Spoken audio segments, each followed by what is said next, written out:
Welcome to Body Work.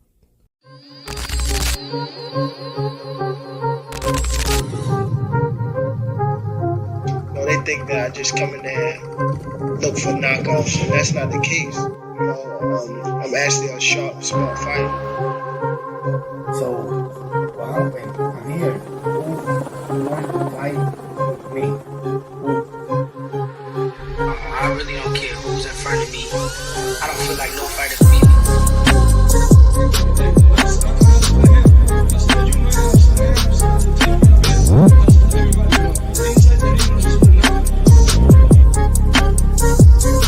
Our goal is to demolish everybody, to be honest. Everybody that's in my way. The pinnacle to any weight division is to have all the belts, all of the titles.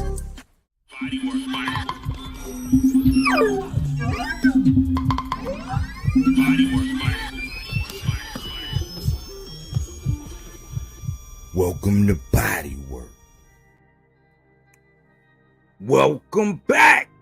It's Michael Rogers. Welcome to Body Work Boxing. It feels so good to be back. Oh my goodness, what's going on with the sport of boxing?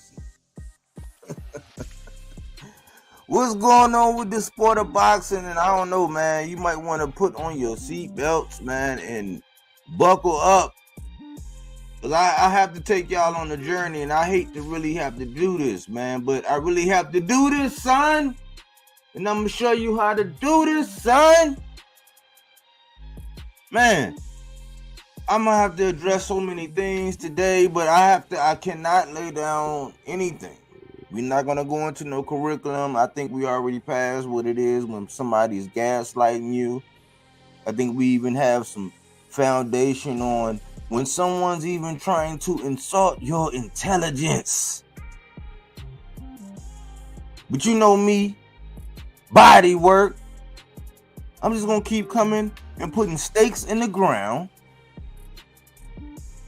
And I'm raising the flag for the fighters, all things considered, who represent what we want in the sport of boxing. This is the pulse of boxing. Often imitated, never duplicated. And not the two horns or anything. It's me, myself, and Irene. Everything. Don't depend on nothing. Anything. But I take pride in the work. And if you rocking with me, if you wanting the kidneys, salute the champion sports boxing. Pop a lot of smoke. Arnaldo Nieves. Cocaine. PR boxing. Jose Rodriguez. Ghost. Bubs. That's family. La Familia. Whatever you want to call it.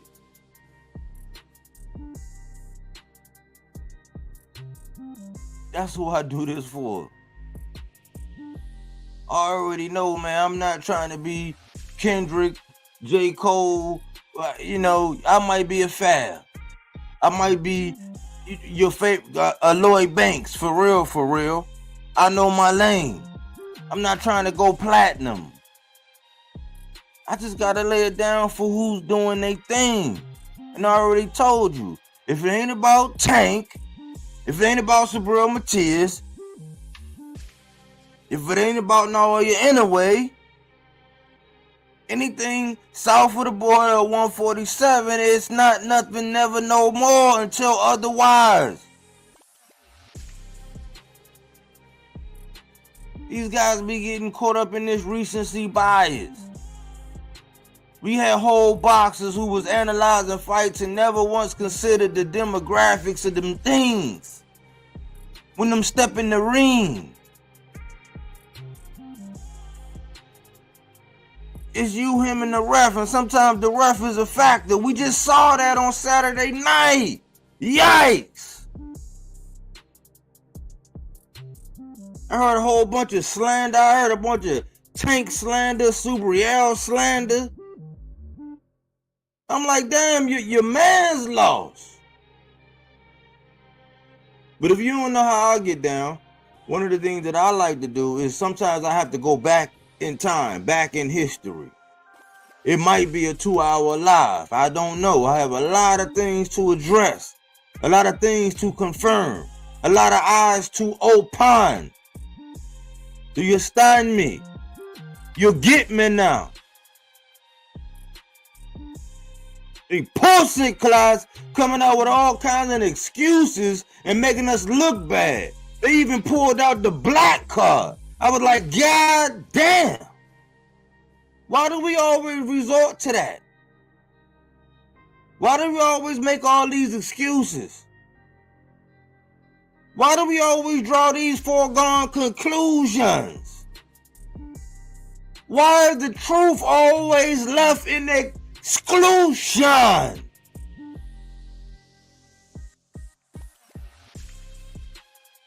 Everybody always walking around on this YouTube thing talking about they in the mess hall with their chest out. Motherfuckers out here about to get lined up. Motherfuckers out here pump faking. Motherfuckers acting like when they get back to their neutral corner, they got all this thunder talk. I'm like, man, this is internet, man. Let's stop playing. Everybody was distracted. But Ryan. And now because the pound for pound number 7 guy on most people's list, I ain't gonna start listing no names, got stopped by a C-level fighter, everybody's crying.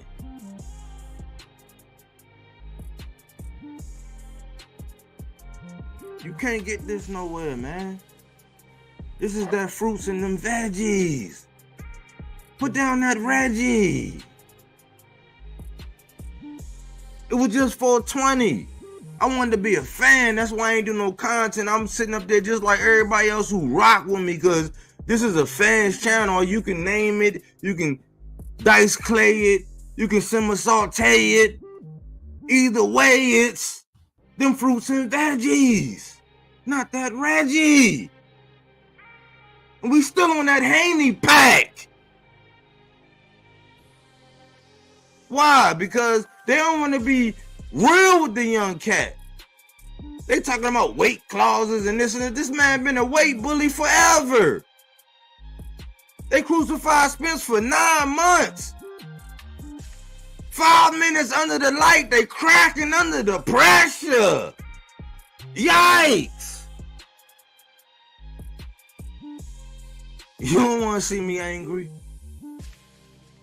Why? Because I know that everything I say on this online shit, I got to deal with in real time. So if I say you ain't rocking with me now, we close down these computer screens and you see me and I'm out here doing my thing and I don't know you. I don't know you. That's why I say, man, we got a responsibility when it come down to this boxing talk for everybody who really want to get down and be on some boxing talk. I told y'all it was a circus. I told y'all it was April Fools. And who got fooled? The fools. Ryan went in there with nothing to lose. Everything to gain. Devin Haney said he a one-trick pony. I'ma bring it to him. Pain. All he got is a left hook, and all I seen was bada bang, bada bang. Who was the real one-trick pony? How you get caught with a motherfucker with one trick with like 2 or 3 tricks? Because last time I checked, when I looked at the left side, it was busted. The right side was disgusting. Rare form tonight. And if you ever seen a nigga with a hoodie on past the last 12 months, they got it from me.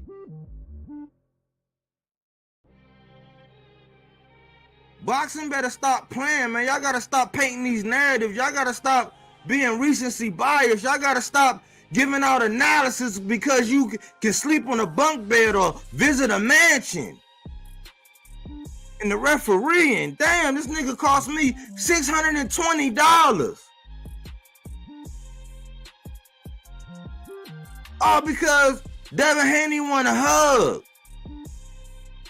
And he was given like 48 hours. What's wrong with the sport of boxing, man? But I think the reset button got pushed. Yeah. Because the one who his father said was better than Floyd Mayweather got knocked down by a C-class level fighter, all the things. He's an alcoholic. He's a crackhead. He came on and said, yeah, I've been smoking and I've been drinking. I've been stroking. I've been planking. And on your best night, when you been focused, you ain't been drinking, you been fasting, but you been pranking.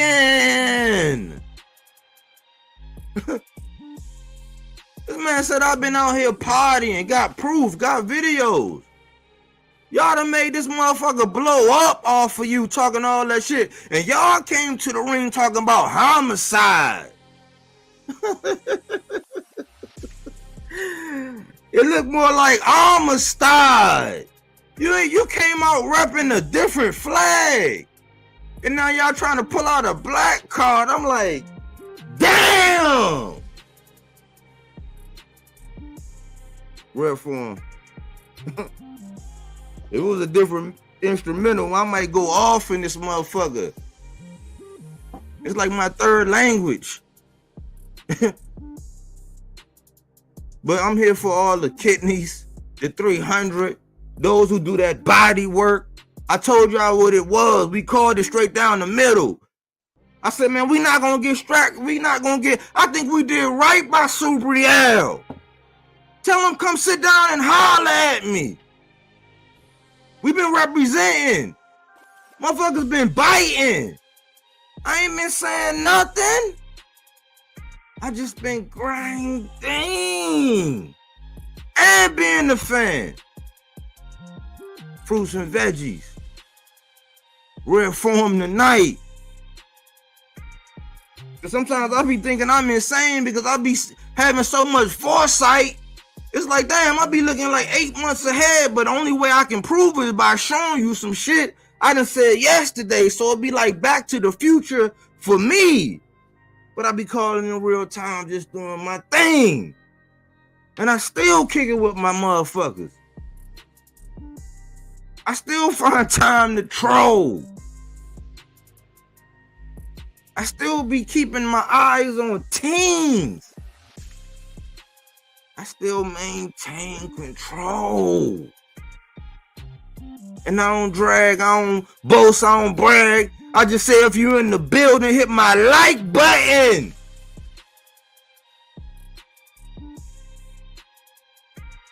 Or you can say I'm trash.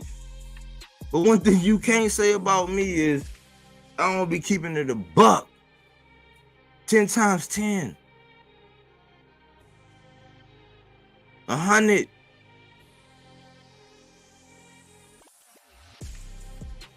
The only way I can really show y'all is by going back, man, because I heard a lot of things and I said, man, dang, I want to respond to so much stuff. I want to kind of grab this bull by the horns, no diddy. And I just kind of want to make sure everybody can sit down, man, because like we in a people have short attention spans and all. I just want y'all to be able to digest it all. So I said, what I gotta do, I gotta go back in the archives and I gotta paint pictures. I gotta really show y'all.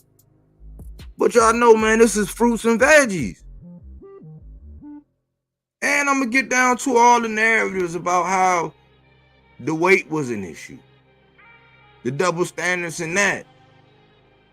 And I swear, I really swear that they done scrubbed the internet of when Tim Bradley was in there talking about Shakur Stevenson after Shakur Stevenson decided he wanted to miss weight and he wasn't going to drain himself down. I would love to hear anybody in the era when Mr. Gary Russell decided that he was actually going to cut that weight and still fight Lomachenko, drop Lomachenko, not get credit for a knockdown, and don't say it don't happen, because it happened with Sandor Martin and Teofimo Lopez. Oh yeah, it happened just Saturday night with Harvey Dock, the least of the usual suspects, prevented like 3 knockdowns. The man cost me $620. No bullshit. No bullshit. But I got receipts. And I purchased the fight. So everything you hear me comment on this whole ordeal is exact and it's right.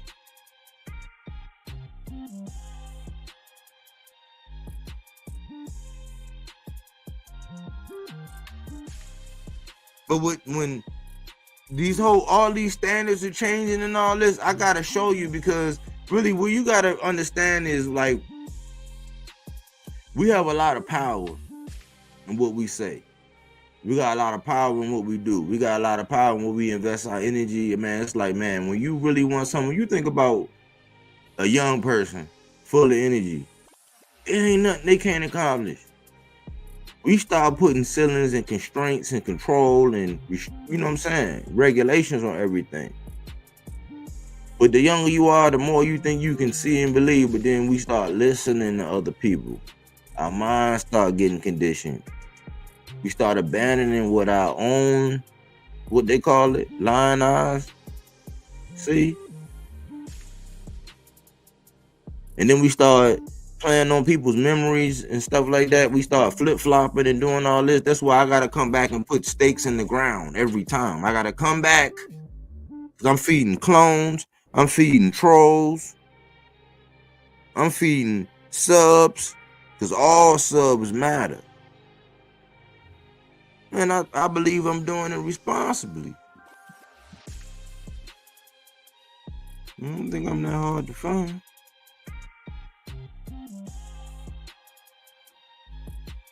But I want to get into something, man. I really want to, because it's gonna come back home, man. It's gonna really come back home, because, you know, you can say what you want. Just these couple of fighters. It's like, man, when you really look at the grand scheme of things, every channel talk about just these couple of fighters. Unless you riding the wave, riding the coattails. I'm loving how my echo chambers, man. I should have got that patented, man, because whenever you hear somebody say an echo chamber, go back and look through all the videos and listen to the first time somebody was talking about echo chambers. These motherfuckers is crazy out here. Like, man, motherfuckers, like, when you create some shit, you already know where it come from. Oh, well, sometimes I sit back and be a fan. I be like, damn, I got a lot of clones out here, man. A lot of duplicates.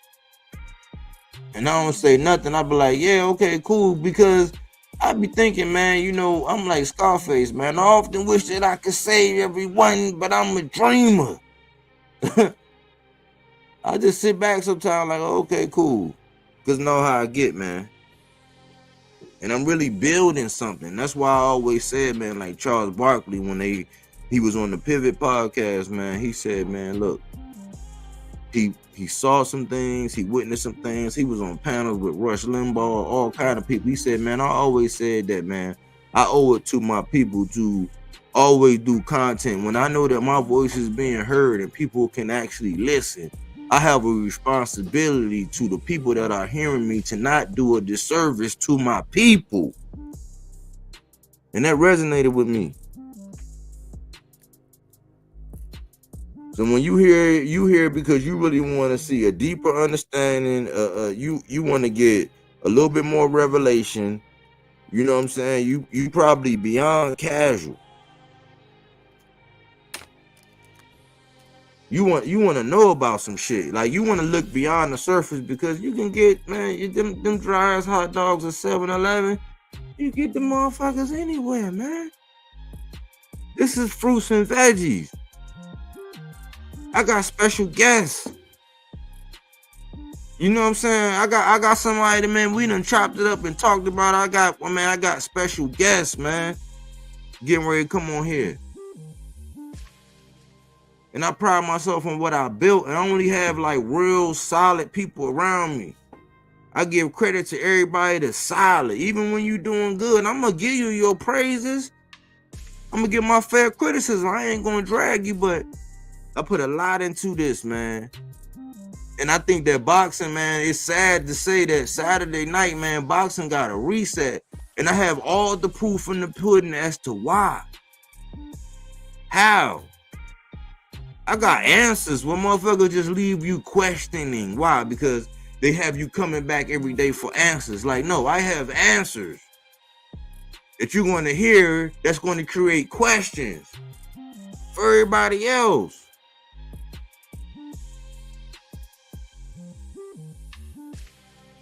I'm gonna let my mans in here. I'm gonna let the special guests in, and then I'm gonna go according to plan, man. But for those with short attention spans, man, I don't know what to tell you. You can fast forward later or catch the playback, but I got some stuff that I gotta play. Even before we get into the program, I got some stuff I gotta play and I gotta lay down because of the timeline, man. People keep skewing the timeline, and in the process, people get exposed. Like, without me having to say nothing, without me even to sound like I'm hating or nothing, people are just gonna have to get exposed.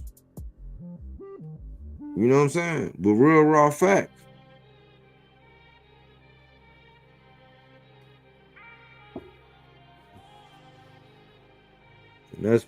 That's for Pop right there.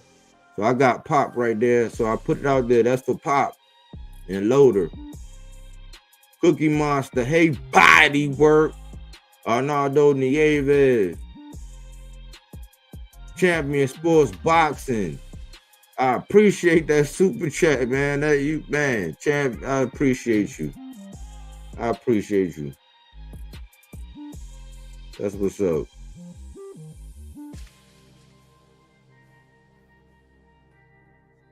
I appreciate that.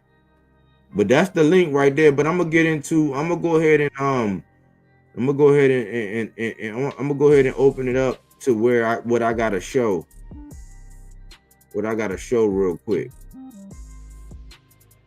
And I see Pop in the back, but I'm glad to see that. And when Loader get on here, man, this is gonna be a special occasion, man. Wait till y'all hear from Loader, man. Wait till y'all hear from Loader.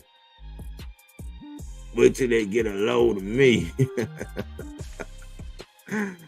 Oh man. Let me get my thing right. Let me get it all right. I promise y'all, man. I promise y'all it's all gonna make sense. Okay, so this is the first one right here. All right, so here we go.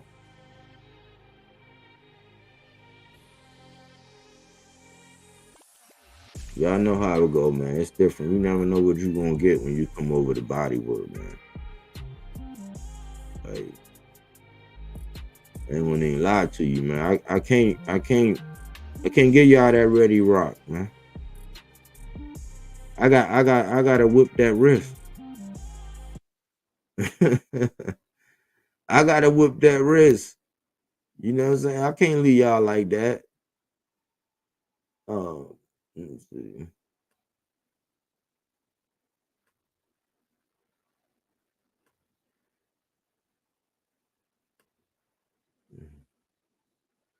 This the first one.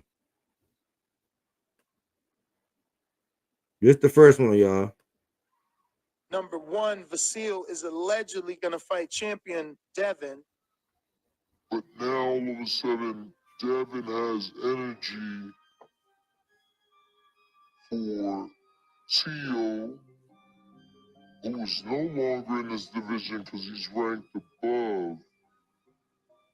At number 7 in the WBA and number 4 in the WBC. So, in theory, Devin being undisputed can call Mauricio and ask to face the champion Regis Prograis at WBC 140-pound division.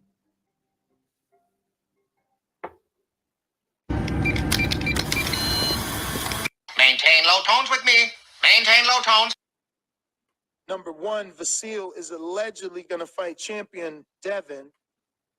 But now all of a sudden, Devin has energy for Tio.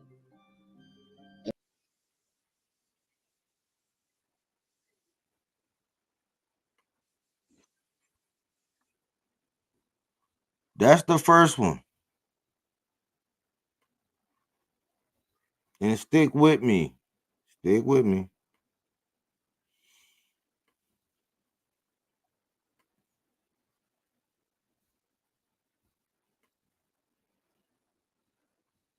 Stick with me. Here go the other one.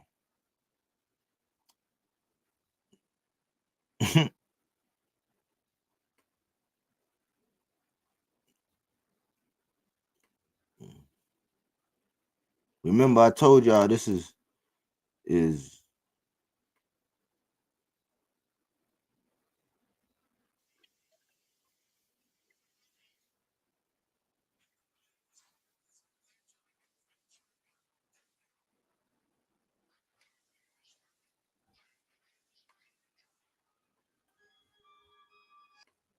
here you go.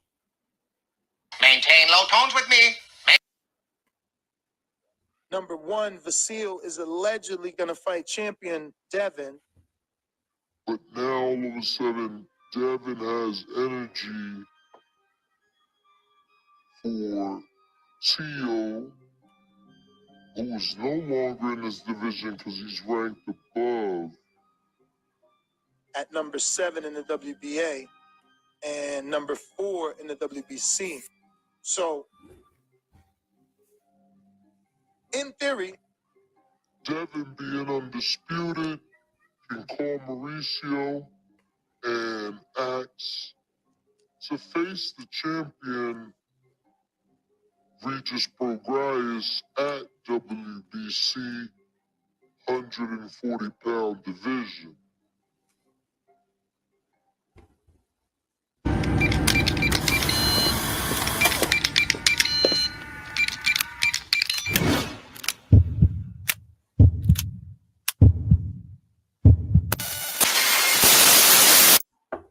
an offer to number 2, Isaac. Number 1, Vasil is allegedly going to fight champion Devin. But now all of a sudden, Devin has energy for Tio, who is no longer in this division because he's ranked above at number 7 in the WBA and number 4 in the WBC. So, in theory, Devin being undisputed can call Mauricio and ask to face the champion Regis Prograis at WBC 140-pound division. Or he can contact the WBC Mauricio and as the champion acts to be in a final eliminator with Teofimo Lopez, the number 4. But keep in mind, Jose Cepeda is already the mandatory of Regis Prograis, who won a vacant title, which means he's got 2 mandatories, if I'm not mistaken. So it will be Jose Ramirez next as the mandatory. Cepeda just lost to Regis. Regis no longer number 2 as he's now the champion, which pushes everyone up. Sandor Martin fighting the number 4 in Tio in 11 days. So 140 is getting sexy. Look, you got Gary Antoine Russell right there as well. And like we said, all the other names that... Let's just stop it right there. Welcome back. It's Michael Rogers. Welcome to Bodywork Boxing. Man, I don't know if you realize what he just said. I don't know if you realize. I don't know if some of y'all caught that or not. I don't know. But basically, this was the boxing voice. Shout out to Nets. You know what I'm saying? I know when it comes to people in the content creation space, you know, I have my fair criticism just like everybody else. You know, this is one of the times where this is like groundbreaking, revelational, because I was waiting for somebody to go ahead and point this out. I was waiting for somebody, all of the people that always be saying, oh, I want the best to fight the best, and I'm so consistent, and I'm this and I'm that. I'm like, hold on now. You got everybody trolling Tank. He got 2 fights lined up. He got work. You know what I'm saying? He got work. Hector Garcia is talking his stuff, calling him Little Tank, you know what I'm saying? And all that. You know, he got work to do. You know, I think Tank dialed in. So he busy, and then he got Garcia right after that. You know, and I imagine that Tank is probably feeling like that meme with LeBron, where LeBron got the cigarette in his mouth, and it's Hector Garcia, Ryan Garcia, Garcia Vegas. I'm smoking them all. You know what I'm saying? But he trolling Tank, Thanksgiving and all this, calling out Tank name. And meanwhile, the deal with Loma's not done yet. I'm like, what are we waiting for? Are we waiting for Christmas? What are we waiting for? It's like, okay, so we still waiting on that, but they got all this time. Because I recall when Shakur, when he got his victory, you know what I'm saying, over Garcia, you know, I remember him getting in the ring and calling Devin out. Now, Devin's on top rank. He's at 135. He's the undisputed champ. Shakur is now arriving at 135. He's on top rank. Same umbrella, no side of the street. No energy for that fight right now. Then we have Regis Prograis, who just made history, being the first 2-time champion from New Orleans. Made history. Grabbed the strap. The WBC. To tie this back into what Ness just said. So, as the undisputed champ, just like Bud, when Bud had them all and he chose to go get Horn. Right now, since you busting at the seams, you know what would be better than Loma? Regis. Ness said he could call Mauricio and make it happen. He got them all. He can, because remember, just yesterday, a couple months ago, oh, he would drop them belts and go see Tank at 140. Remember all that? But nah, I don't remember, because we ended off with Gary Antoine Russell. That's what we ended off with, right? And I remember when Mr. Gary Russell had suffered his defeat to Maxayo, and Gary Antoine said, hey, when you get done getting undisputed, come holler at me. And they was like, oh, well, what does Mr. Gary Antoine have to offer and all this and this and that? Like, okay, so Ness also points out that for some reason, and we roll that, you know what I'm saying, we roll it back one more again. For some reason, he said for some odd reason, he got all this energy for Tio. Who is at 140? But the icing on the cake to that is, remember when everybody was saying, well, dang, why would Ryan want to fight somebody else to become a mandatory to Devin Haney when he's already the mandatory? Remember when all the Devin Haney fans were saying that? Remember that? So why would you go up to go fight Tio, who's getting ready to fight a title eliminator, to go see Regis, when you could just go see Regis? When you could just go see Regis. You could go see Regis right now. You can go see Regis right now. You can call Mauricio up right now and go and holler at Regis right now. Right now. That's what you could do. You could do that right now. That's better than Loma. Tank locked up. But you got Shakur right there. So is it just me, or we don't really want to see the best fight the best? We want to see the best fight Tank. Because I remember, this is the chickens coming home to roost. I remember when Maul and Devin were on FaceTime. And he was like, yeah, you know what I'm saying? I'm out here, I'm kicking it, I'm with Regis, you know what I'm saying? Hey, you want, hey, Regis say, hey, blah, blah, blah. Yeah. That's what we heard when it came from that. I could pull it up. I could go back and pull it up. You know what I'm saying? I could. But that's the kind of energy he got. So why? That, hey, if he's the greatest, he's the best boxer. Hey, we've been hearing this.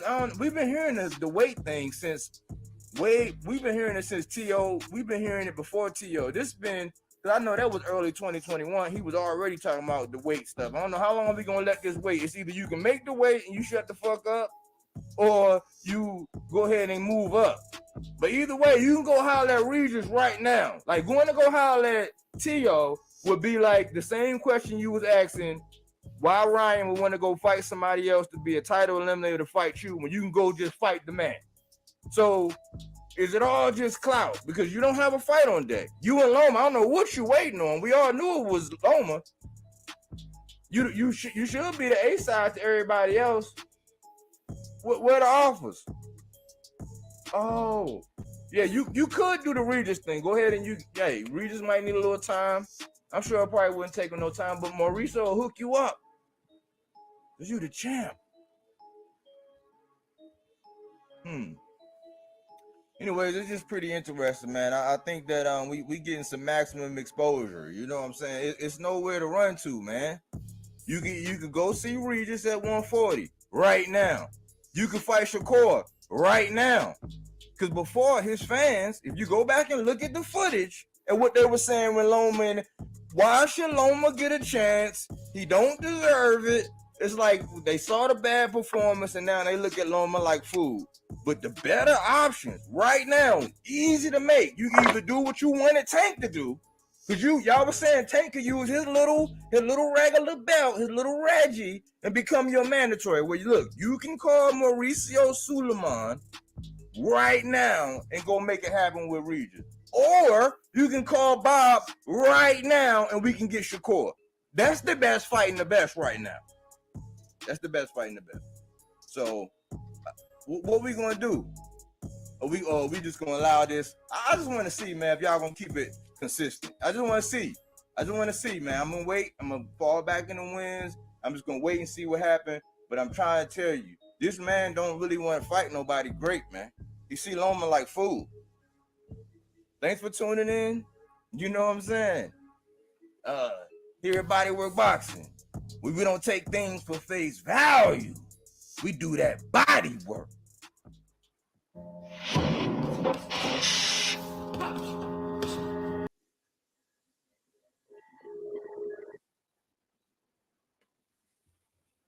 Man, I had to get that out. I'm sorry, Pop. I'm sorry, Loader. You know what I'm saying? But this kind of channel.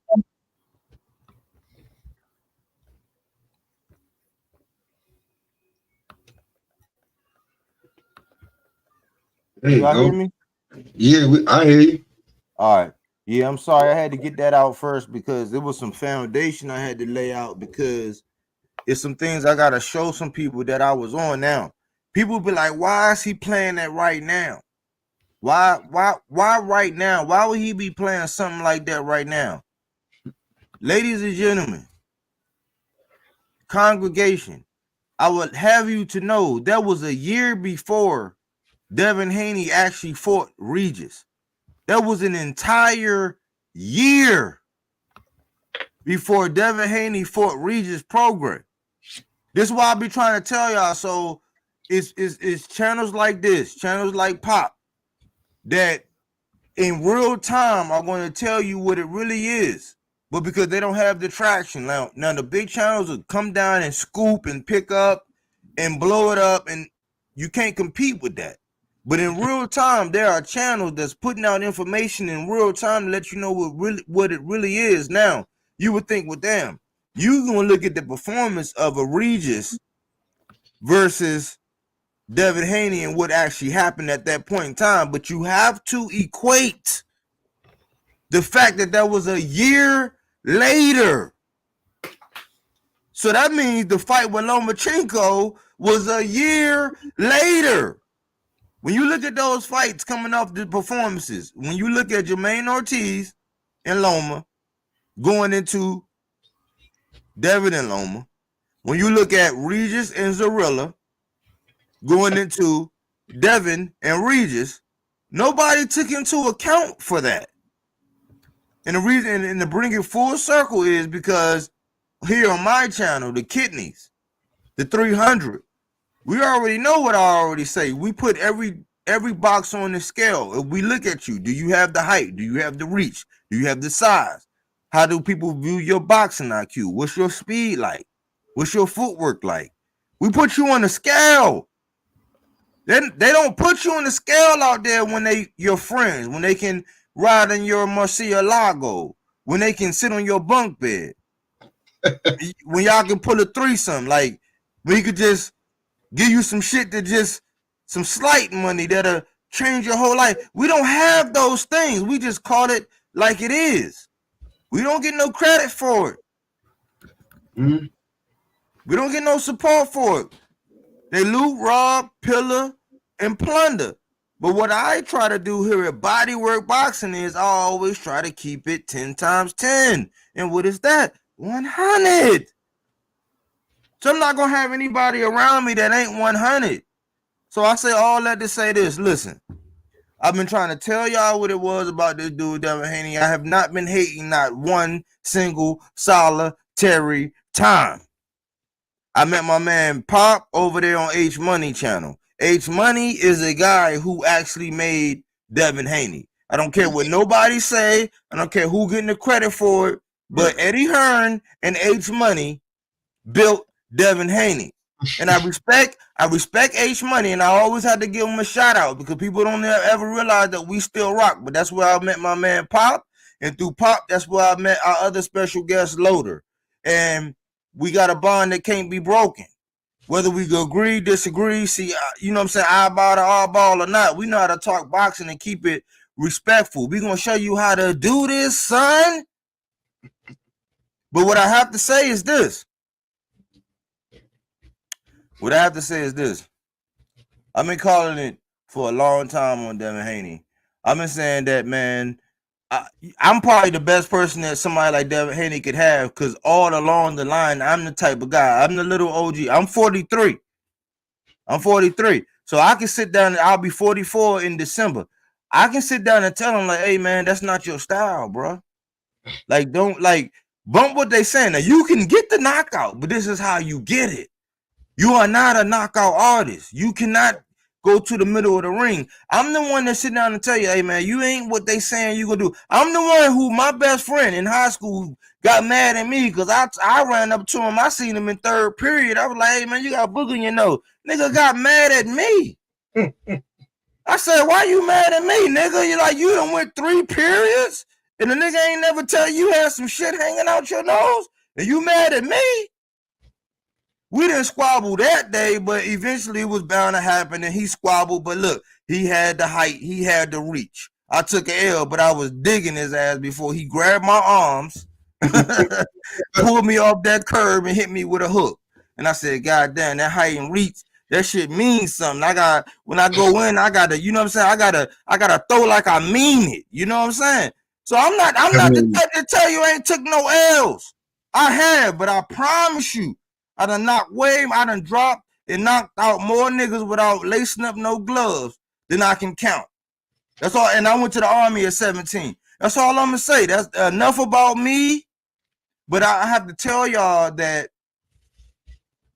I keep real people around me. I appreciate Lord of the Rings because this man actually used to lace up the gloves. He's stablemate with no other than the Iron Mike. And I don't know if I would blend in with Mike and how he think. I don't know. I might not be crazy enough. Me and Loader, we on the same sheet of music. And I met him through Pop, who I met on H Money.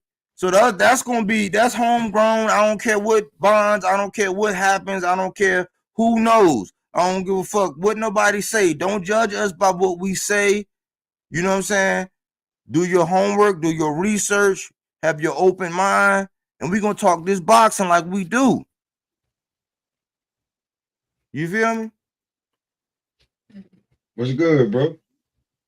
Trying to tell him to pull back up. What load at? Trying to tell him to pull back up. He talking about it's too. He said it's too light or something on this shit. But hey, what you was just saying, it seemed like he Roberto Duran his ass. To me, he made him get out of his game plan. And he did something to him that never happened. He put him on his ass. That's what it seemed like to me. I think and when I really break it down, man, Devin came out and said he surprised me with the left hook. That's why I say, like, my work is easy. I say my work is easy because really, I watch boxing, I watch content, and I used to do the graphics and all that, but I was getting copyright strikes to where it's like, damn, I can't even do it no more. Like me and Boxing Gems, we were doing that shit. The one Tim Bradley be saying, I got inbox. I already showed what he was saying. We was getting hated on for the same thing, but people were saying I was biting on him, and I had to show motherfuckers that we doing the same thing because he's messaging me like he getting the same hate and the same copyright strike, the same Boxing Gems that Tim Bradley showing. I got the receipts. So I stopped doing that. So, I stopped doing that. You know Timmy the hater. My brothers hear me? Yes, sir. Yeah. My brothers hear me? Yes, sir. Yeah. Yo, buddy, what's going on? What I gotta back my guy up with? What's happening, man? I'm hearing you talking. What up? What that happened? Somebody that said some slick shit? Cause you know I'm with it. What's happening? Nah, man. Nah, it's not really that. It's really not that. It's just that people don't really see like how organic it is when we be over there talking boxing and pop stuff and we be me, you, and him. Yeah. I wanted to have that over here. So it was an honor to have you over here, like knowing that you was, you know what I'm saying, Mike stablemate, but the way we relate is through boxing. Like Loader don't play that shit. Like Loader's like, look, I don't want to hear all that. Listen, he gonna tell you if he rock with you, he gonna tell you. And like that's how we were. Like me and Pop, we both 43. I don't know when his birthday is, but we both literally 43. I never knew that until like a week or two ago. We both 43, so we can relate. We seen the eras. He been where he been. I've been where I've been. We know we can relate because we on the same timeline. Loader is just a real motherfucker. He an old head, so I appreciate it. And he laced the gloves up. But we on the same sheet of music. I never laced them up, but I've been in plenty of fights and I've been to war. So I had to bring somebody on, and it's a privilege to have somebody on that can actually talk this shit because we were talking about what happened when Ryan and Devin got in the ring. We talked about it the way it should be talked about. Well, hold on, buddy. I'm gonna speak on something you just said about the lace up and the not lace up. First of all, it's easier to win a boxing match because somebody's in there to save you. A street fight, you on your own. You heard? Yeah. So that's all I want to say to that. And I just want to ask the world, did you miss me because I told you what was going to happen with that left hook? Did you miss me? Did you miss me? Oh, shit. Yo, that 15 to 1, y'all. I just want to tell y'all, that 15 to 1, he was one of the ones. Out of every 16 people, he was one. I was like, he gonna catch him that left hook, man. I'm telling you. I said to y'all, what is he gonna do when he's dodging the combos? Boom, boom, boom. But he does this, drops it, and boom, there we go. He's gone. I told you all that. Listen, Loader, I want to ask you. Harvey Dock, in my opinion, cost me 620 big ones, man. He's the worst referee since boxing started. Bro, I had the knockout, dog. I had Ryan for the knockout. He lost me 620 big ones, bro. Look. I seen the first time he dropped him with the hook, and he was on his ass, the fight was over. He should have stopped the fight then. Straight up. Brothers giving Haney the benefit of the doubt, and Haney was steady getting his ass whooped. But think about it. Did y'all see the time when Haney when Dev got knocked down, right? He stood him up, he rubbed his gloves off, he pushed him back. Yeah. When Ryan came up, he pushed him back and then went fight. I said, man, how much fucking time? Because when you think about that time, Devin got up at like 6. He got up and he popped up. I was surprised. I said, man, I can't knock Devin on not getting up. Like, he showed me some arrow spin shit. I don't give a fuck how much they got dragged. They asses got up. I'm going to rock with your ass, nigga. Get up, nigga. His pride made him get up like that. You feel me? But Doc, speak to Doc from a guy that laced him up. This is Mike Tyson's stablemate. From a guy that laced him up. Talk to him, Loader. What did the ref do, man? He saved him. He refed a terrible fight. That's what he did. He did everything wrong. He let the fight go on too much. And there was no way in hell it was supposed to be a majority decision. Come on, man. That's terrible right there. Yo, they should find Doc. Chris Mannix said he had it a draw. I said, man, why don't I got a job in boxing, dog? Why somebody cut me a check, bro? That's why. People don't like the truth, buddy. They fear the truth. That's why you don't got a job in boxing. They Chris like Mannix the brown said a draw. I said, man, come on, stop it. What fight was he watching? And they said, well, if you're looking at, even Tim Bradley said, well, if you're looking at a street fight, are you looking at the knockdowns? I'm like, yeah, but y'all was giving Devin Haney credit for throwing, a couple hard rights, a couple stiff jabs. Like, what did he really do? He did not impact his opponent the way his opponent impacted him whenever he wanted to. And that's not even his fight. You know what he didn't do? He did not move his head and keep his hands up. That's why he got his jaw broke. Yo, before we came over here, I swear to God, I was just on another channel telling niggas that got channels, that boy jaw broke. If you been in a fight, you seen a nigga broke. I know. Yo, look, I done broke many jaws, man. His shit is broke, man. It's broke. This shit is broke, man. You know what that came from? This shit is broke, man. See, look, body. I don't know why niggas don't want this. If I'm fighting you, body, I do it so well. I'm watching you. I see your mouth. You gasping for air. I catch you, boom, with a straight right. I break your jaw. I did it multiple times. You know what I'm saying? I see you gasping. That's why shit got broke. Yeah. You was gasping for air because he was out of shape. He killed himself to make that weight. There we go. Hey, that's out of shape. He forced himself to. That means you're out of shape. You understand what I'm saying? He forced it. That's why he got dropped so much. I'm opening it up. Y'all can take whatever order y'all want. I'm gonna let y'all hash that out. This is my question. Tell me.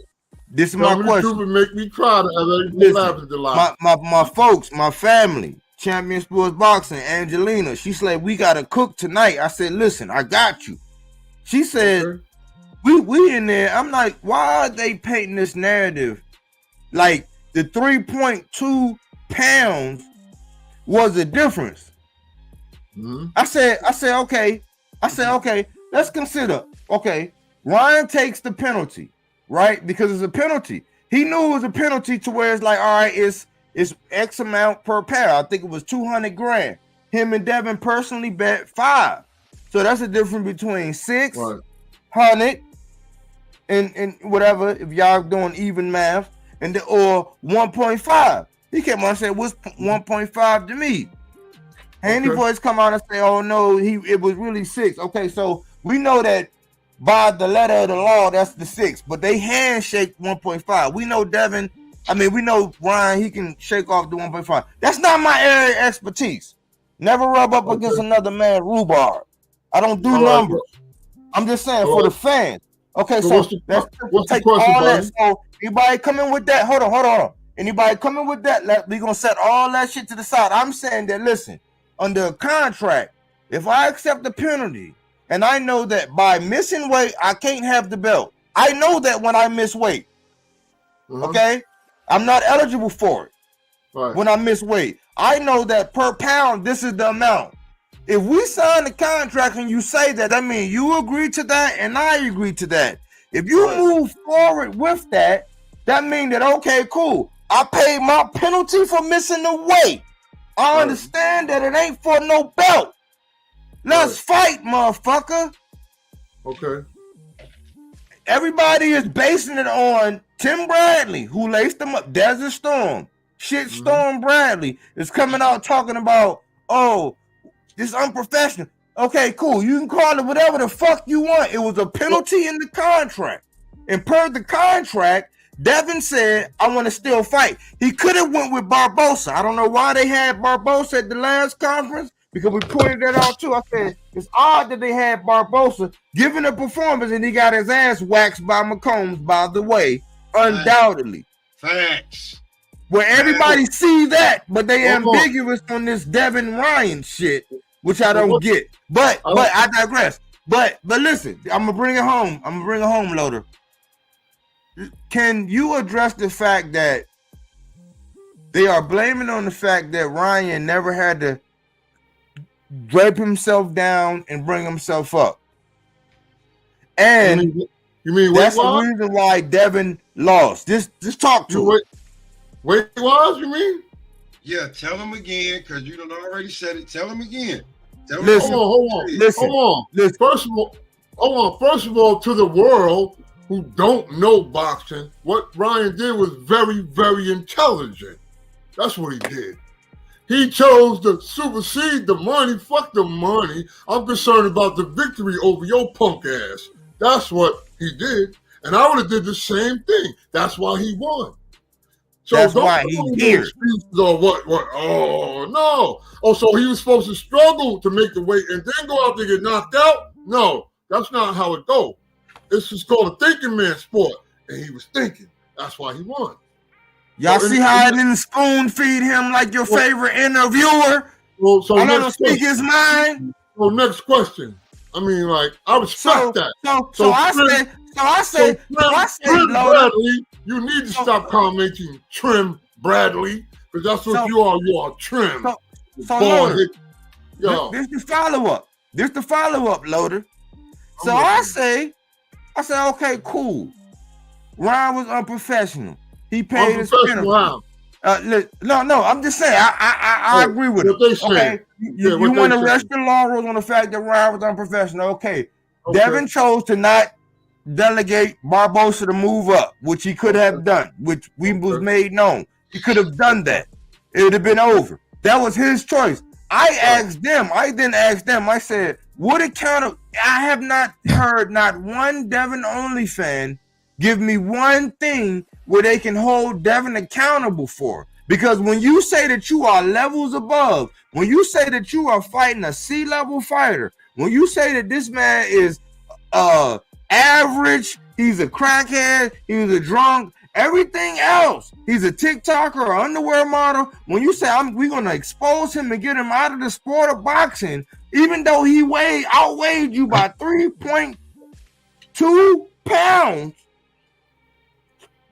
like, where's the accountability of the things that Devin should have, could have, and would have done? Because this is the last thing. You said this man was a one-trick pony, but it looked like he hit you with about 2 or 3 tricks, because it wasn't just his left hook, it was the right hand, you know what I'm saying? And I think he kind of bamboozled you into some style. But I say, if Ryan was a one-trick pony, it looked like you didn't have 2 tricks to out-trick the one-trick pony. So where was the accountability for one Mr. Devin Haney, aside from the 3.2? There is none. I got it. Only accountability is he played himself at the press conference the way when he put his hands on that man. and now he went out there over the weekend and got wiped down like a new car. You understand what I'm saying? So now your career is done. You know, you can forget about it now. Yo, Your father ruined your career out the gate anyway. So now it's permanent now. You're I would done. definitely tell you this, bro. This shit is So chess. that's what's going on. This shit is when you get up there to them big leagues and you start playing. This shit is chess, not Yo, body work. Yeah, PR boxing. Salute. Salute, man. Salute to the panel. PR. Salute. This shit is chess, not checkers, bro. Hey, It's chess, not checkers. a little bit more on that. What Lord of the Ring was saying. Ryan, he gave that pound money to Devin, right? Yeah, he conceded. But you know what he did, right? He bet it on himself, $2 million, and he got 12. So that I heard that. Allegedly. Yeah. Allegedly, he did. I think he did because he said it. You know, if he did do that, that was smart anyway. But what we're saying is that. But I don't think the weight. Okay, the weight could probably fuck you up when you're doing it, and you got to go all the way down there. But you're gonna hydrate back up. Mm-hmm. And Devin hydrates all the way to 165, almost 170. Keep talking. You know what I'm saying? Keep talking. I don't know what. Keep talking. Big deal. The PR boxing. It showed that Saturday. You see, he got knocked on his ass so many times. It showed how he rehydrates. What it shows is he don't got if he fights a dude that's his same age and his same weight, the same size, he ain't do nothing with him. He always been a weight bully, bro. Exactly, B. And see, PR Boxing is one of my biggest supporters, and we don't spoon feed shit over here because we all on the same sheet of music. I didn't have to tell this man nothing, but he's always had an advantage, and I'm pissed off because now Ryan played chess and not checkers with these fools. They were fools. He beat Devin at his own game, bro. He checkmated his ass. That's the problem. That's what everybody a little pissed about. He beat Devin at his own game. What has Devin done every fight? He's been bigger, stronger, longer reach, younger, faster. And don't remember the age. Remember the age. Now, and the age, not just age, like we looking at an 8 to 10 year difference on the motherfuckers he's fighting. So you ran up against somebody your age, your size, and this is what happened to you. You know what I'm saying? So this is one thing I wanted to ask too. Just on how he just got the way he got his ass whooped and kept getting hit with that left hook, right? Is Tank skills so superior to his? Hold on. You know, Devin is the superior boxer. He wouldn't make it in the first round. If that would have been. What I'm saying is though, they say that Devin is the superior boxer. Tank just didn't go out there and swing on Ryan. No. He set traps. Yeah. And then he started to pounce on him. So because listen, if Tank wasn't a power puncher, Ryan would have knocked him out. But because Tank is a power puncher, it's hard. But Tank was able to catch him and put him out. But Tank is not a boxer. Tank is a junior Mike Tyson. Mike wasn't a boxer. Mike was a brawler. You understand what I'm saying? That's why when he ran into a boxer like Holyfield, he lost. See the difference? So who do you see being Tank? Who do you see being Tank in this? In this, the Wildhead Tank? Nobody. No. 135 though. No, nobody. No. He want to move up. He told me I'm moving up now. You know? Oh, he's moving up. Okay. Let him see Subriel. You don't want to be out down there with the lightweights and all. He want to get out. And I don't blame him. Let him get in the ring with Subriel Matias. Okay. Well, see, this is where it's a fine line for me, PR, right here, because I don't divide my guys. I want to see that fight, but I don't divide my guys. And what I mean by that is I made a suggestion that, well, if nobody want to see Subriel and nobody want to see Boots, then let's make it happen. But what I'm not going to do is, because all I ever hear is that everybody that's putting out the narrative is that it's all these 140s that they're setting up for Boots to go see Boots at 47. We've seen that over and over again. I'm like, no. If I would expect Subriel Matias, which I don't have a problem with, because they have to make the weight. That means they're more disciplined than everybody else. Regardless of what you want to say. They're more disciplined than everybody else. Gary Antoine Russell, he's in that same category. He just don't have a belt. Kenny Sims Jr. in that same category. He just don't have a belt. So, the things that I expect from Boots, I expect Boots to be knocking on the door of the 54s. So I'm not just going to put all the weight on Subriel to go see Boots when I'm not putting no weight on Boots to go see Subriel. I'm going to give you a little bit of insight on that. Maybe you can get fights like that, buddy. You can be correct. Subriel ain't going to 147. He's staying on 140 to get all the belts. And that's said by him. And I could vouch on that. But no, I get that. But see, but when he left the PBC, before we continue, when Subriel left the PBC, the day he fought Ponce, after the fight, he went to the big man of the PBC and he asked him, "Who you got for me next on 140? Give me your best one." Why they didn't say nothing? Why they didn't put Antoine there? And that's the only mystery I have. And then he put over here Antoine Russell. And when he saw, and when he came to this side, now he's barking over there. No, but this the thing.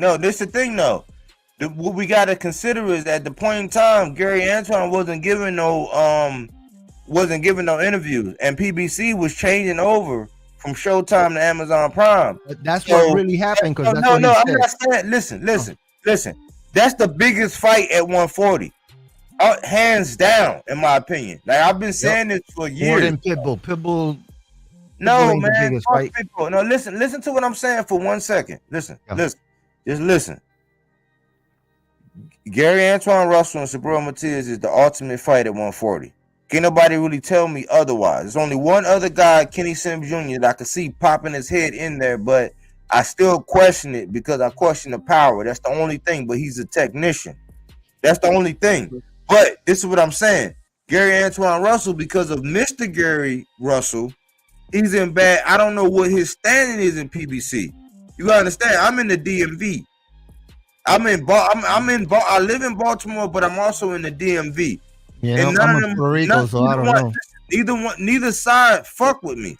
I'm doing my own thing. I've reached this level by my own, so I get what I can get. What I can say is that skill-wise, Gary Antoine Russell and Kenneth Sims Jr. are the only guys, along with Richardson Hitchens, if he is who I think he is. Those are the only guys that I think that are even going to be able to either beat Subriel or even compete with Subriel. That's how I feel about Subriel. So I don't speak from a biased standpoint, because I know that Devin can't fuck with him because he has no chin, he has no power.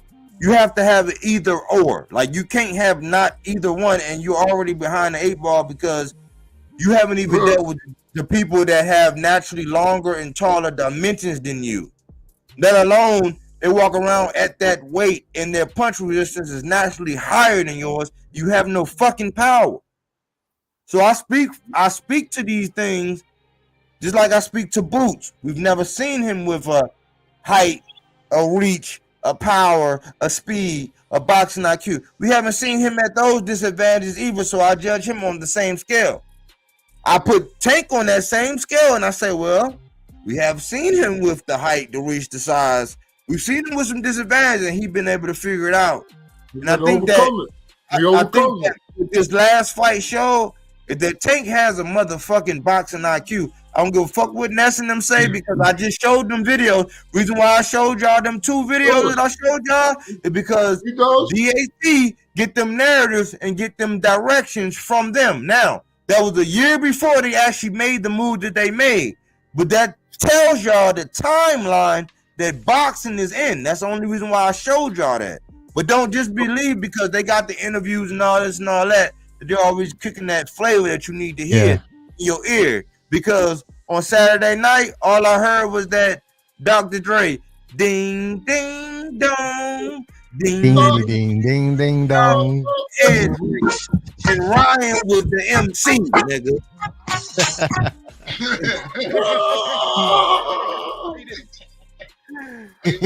Go ahead, y'all. It's all y'all's, man. That's it. Hey, but you heard making excuses for no Devin.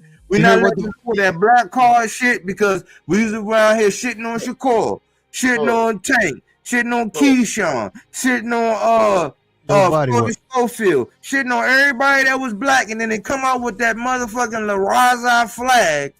Now y'all want to put a black card. Like, it's just so much hate for the black man. I'm like, if I saw you in person, I would probably smack you in the mouth. Because I don't play no internet shit. Your body work. Well, did you hear what the voice, boxing voice said today? No, I heard a lot of that shit. I heard a lot of it. That Devin should fight Matias next. So he could beat Matias and get back up again. Do you think you gotta know they paid and bought for, so you already know what's up. They gotta be crazy, bro. Them niggas paid and bought for, so you already know what's up. Them niggas. And Matias ain't gonna knock him out. He's gonna torture him. Listen, bro. The whole 12 rounds. Listen, bro. This shit is chess, not checkers. Here's the thing. Yes, right. Who had to make weight? Who had to make weight? Right. Who had to make weight? Who had to make weight between Devin and Ryan? Who had to make weight? Devin. Ooh. Check. Now, we are now. If you want to talk to him, Pop. Talk to him. If you want to, right? You could have put the clause in, right? Talk to him, Pop. You could put the clause in that, well, neither one of us can blow up over this much weight, right? But then that would show how much your ass blow up, right? Yeah. Check. All right. Now, who rehydrated better? Because they didn't kill themselves for them 3 pounds. Because we killed Shakur. We killed Shakur for not making that weight, and he lost the belts on the scale. Remember? At 130, 135? Because Shakur said, I'm not gonna kill myself, but I'm gonna beat this. I'm not gonna be out here weak with no legs and get wobbled. And look like Devin. That's a fact. I played the amazing part. Ryan learned that from Tank. Exactly.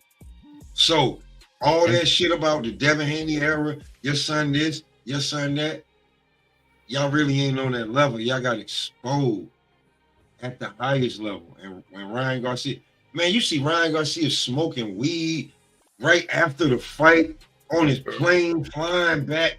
He don't look like nothing happened. He looked like for real, that was our show though. I don't give a fuck.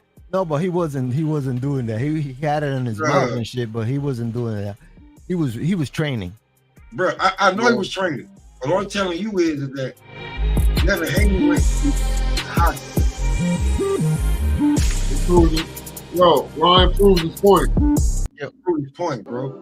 Ryan fooled everybody. That's all that matters. Like, yo, bro, between the three of us, we never talked about Ryan antics, bro. We never talked about his antics. Never. That shit didn't matter to us. Like, nigga, what is you saying? Like, nigga, what? Like, move that shit to the left, my nigga. You feel what I'm saying? That shit never mattered to us. But people always regard us, always thought of him like a TikToker or fucking, and he really went through it boxing though. Bro, he can fight, and he got a big, and he got shit you can't teach. which is speed, quickness, Got that power, whoop, left whoop. agility, and he's a big fucking boy. But let me speak to something real quick, man. Good. I gotta bring it back to my old head, man, because I treasure like talking to my old heads, man, especially somebody that laced them up, man. But like, listen. Go ahead, even though I'm 54. Listen, it was a lot of things, right? Like this is my whole thing when it always came down to Devin. I could never really get it through to these knuckleheads. I always was saying, look, man, I'm never gonna hate on a young motherfucker out here getting it, and he chose to do it through boxing. I'm never gonna do that. Like whenever I see Shakur, I'm telling you, my son, my little son, that nigga look just like Shakur. Like so when I look at these young black dudes, it's never from a place from where, because I know that if they not boxing, they gonna be stealing your car radio, they're gonna be jumping through your window, they're gonna be, you know what I'm saying? Like I already know what the alternative is, so that's why I don't drag as much as I do. Like as much as I could do, I don't do. But what I did say was, look, ever since I heard about Devin Haney, like when he really got on my nerves and I really heard him latching on the tank or whatever, I said, man, let me go check this dude out. Ever since then, I got the zone. I was like, let me check on him. Let me look at him. Let me make sure that I'm giving this dude, because I don't want to give a dude a bum rap. It's just I've been watching him for all this time and I knew what he was. I saw it. I said, man, hold on. How are we judging him? I heard Roy Jones talking earlier. Like I heard him on the It Is What It Is. And he dropped some jewels, he dropped some bars. I'm just like, that's the energy I'm used to. That's who I grew up watching. So when I see something that's not of that cloth or even of that elk, I got questions. That's just me. I'm not hating. No, you're supposed to be inquisitive, right? You're supposed to. When I'm looking at Devin and I'm looking at like, okay, cool. Are y'all really sitting up here? Cause just like in the courtroom, I look at it from a legal standpoint. If you make one stance, if you say, oh, it was unprofessional for him to have the 3.2, then I'm looking at it from the prosecutor. I'm saying, okay, so are you trying to tell me that 3.2 pounds was going to stop him from bludgeoning you in the face, coming through the side door? Like, I'm like, what was Devin's toolbox? Like, what was the adjustment? Where was the, okay, all right, because it's not like Ryan was doing a Tyson Fury when he went to Wilder, when he leaned on him, because Wilder, though he had to be so big but didn't work on his legs, he couldn't get leaned on. He wasn't fighting a big man style. So where's the 3.2 coming from as far as an excuse? Where's the my son is better than Floyd Mayweather? Where's the my son is better than Sugar Ray Leonard? Where was the adjustments? Where was the okay, all right, getting my head off the line? Where was my combination? Because even when he won the rounds, it was because Ryan kept dipping into that taco shell and he wasn't letting loose and he was giving up his body. Like, where was the adjustments to where it's like, okay, cool, I done timed them, I done dipped, I done changed my speed on my punches, I done changed levels upstairs, downstairs, I went left, right. Like, where was I done made him chase me, caught him when I stopped, you know what I'm saying, timed him. Where was all of that? Well, I'm gonna tell y'all something. Ryan was in his head, bro. What also played a part is, where did $1.5 million for a couple of pounds come in at? That right there is greed. You feel what I'm saying? So you're reaching. You want all this money over a couple of pounds. That makes no sense. So Ryan, why y'all smashing Ryan in the face? He was professional. He did what he's supposed to do. All right, I had a bread, but I'm not going through the struggle being weak, going out to get knocked out. I would have did the same thing. So it doesn't matter. He took the loss. He agreed to the rehydration or whatever he agreed to it. So what is the problem? The problem is, Devin, you and your punk ass dad was making movies and y'all were acting. Ryan was a performer. See, a performer is different from an actor. You understand what I'm saying? So that's what the problem is. Break it down. Yeah, but to me, Bill Haney was the one that fucked Devin up. Yes, PR, I'm trying to tell you. You know, he's Running his asking, mouth. he's making him believe he's this fucking superhero and shit, and you know. And he's doing exactly, and he's doing things, talking about people's personal lives. Now people shooting shots at But Devin. he's putting a lot of pressure on Devin, bro. That's Yeah. what he's doing. And this is psychologically, mentally messing with this guy.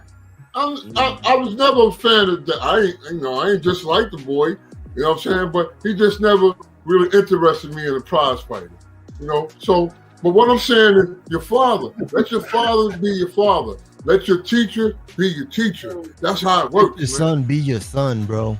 Exactly. Let him do the talking. Let him do whatever he want to do. Just I'm be not there. You've been saying for years. He been like, man, Devin can't hurt nobody. Oh, yeah, man, I said, but listen, you can't have no chin and no pop. You gotta have one or the other. Yeah. Like you can't have no chin or no pop. Like oh shit. I mean, like, when is he knocking anybody out? You know what I mean? Yo. You're in a sport that you're gonna get hit and you're gonna hit. You gotta have one or the other. Right. He said, you gotta be exciting. Listen, you know? man. Listen, man. You can't be, huh? But you thought you were gonna run all time, every time? Only Floyd Mayweather did that, but he did it after. Because when he was Pretty Boy Floyd, he stayed in the pocket and he boxed. Floyd could punch. That's the difference between Devin Haney and Floyd Mayweather. Listen, Floyd could punch. Floyd just had brittle hands. I'll meet you. I'll meet you with an old Chinese ritual, man. You can't be talking granite shit with a fiberglass chin. That's a fact. No, that's a fact. Like you can't have. I've been trying to say this. Like, listen, man, you cannot have no pop and then no chin. Like, you gotta have one or the other. Like, you ain't gonna have no longevity. And then when you've been having the height and the reach over everybody, what the fuck you think? If you ain't got no pop and no chin, what the fuck gonna happen when the dimensions get more equal and then more equal? And everybody pushing them saying, "Oh man, go ahead and go to 47." I'm like, nigga. What the fuck are y'all talking about? You know what the fucked up part is? That his dad do all the talking and he got to go fight. I know. That's the fucked up part. But when I was saying, like, listen, man, I'm a father, man. This is from father to father. When I was being from father to father, they said, "Oh, you hating because you ain't have no father." I said, "No." I said, "I always model myself to be the father that I never had." Right. So what the fuck you talking about? And we in the ring, you ain't playing, bro.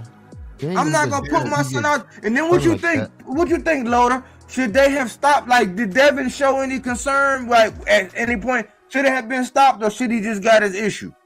No, man, the fight should have been stopped. I mean, Doc, I don't know what he was thinking about. I don't know if he was trying to extend them. And another thing, man, I don't like that rule of Devin being able to keep that belt because of the scale and all that. I don't like that. They should have took his belt because he went out like a real woman. No. Just being honest, man, you know. That's like, crazy. No, but that's real. Like, yeah, I didn't. They flim-flammed us on that now. To be real with you, man, I think that, you know, Harvey should let him get knocked out. Harvey was looking at that shit. We got some still. I think we were talking about on your show. We got some still frame where Harvey was looking at them like, now come on, goddamn, Bill, get them together. I'm holding them out for because that one round when he got knocked down and then he said no knockdown twice in that round. I'm like, well, what was holding him up? The only thing was holding him up was him grabbing another nigga waist. Was the floor. That's what was holding him up. The mat. Spaghetti legs. He couldn't handle that. He robbed me of $620, man. I don't know if I'm ever.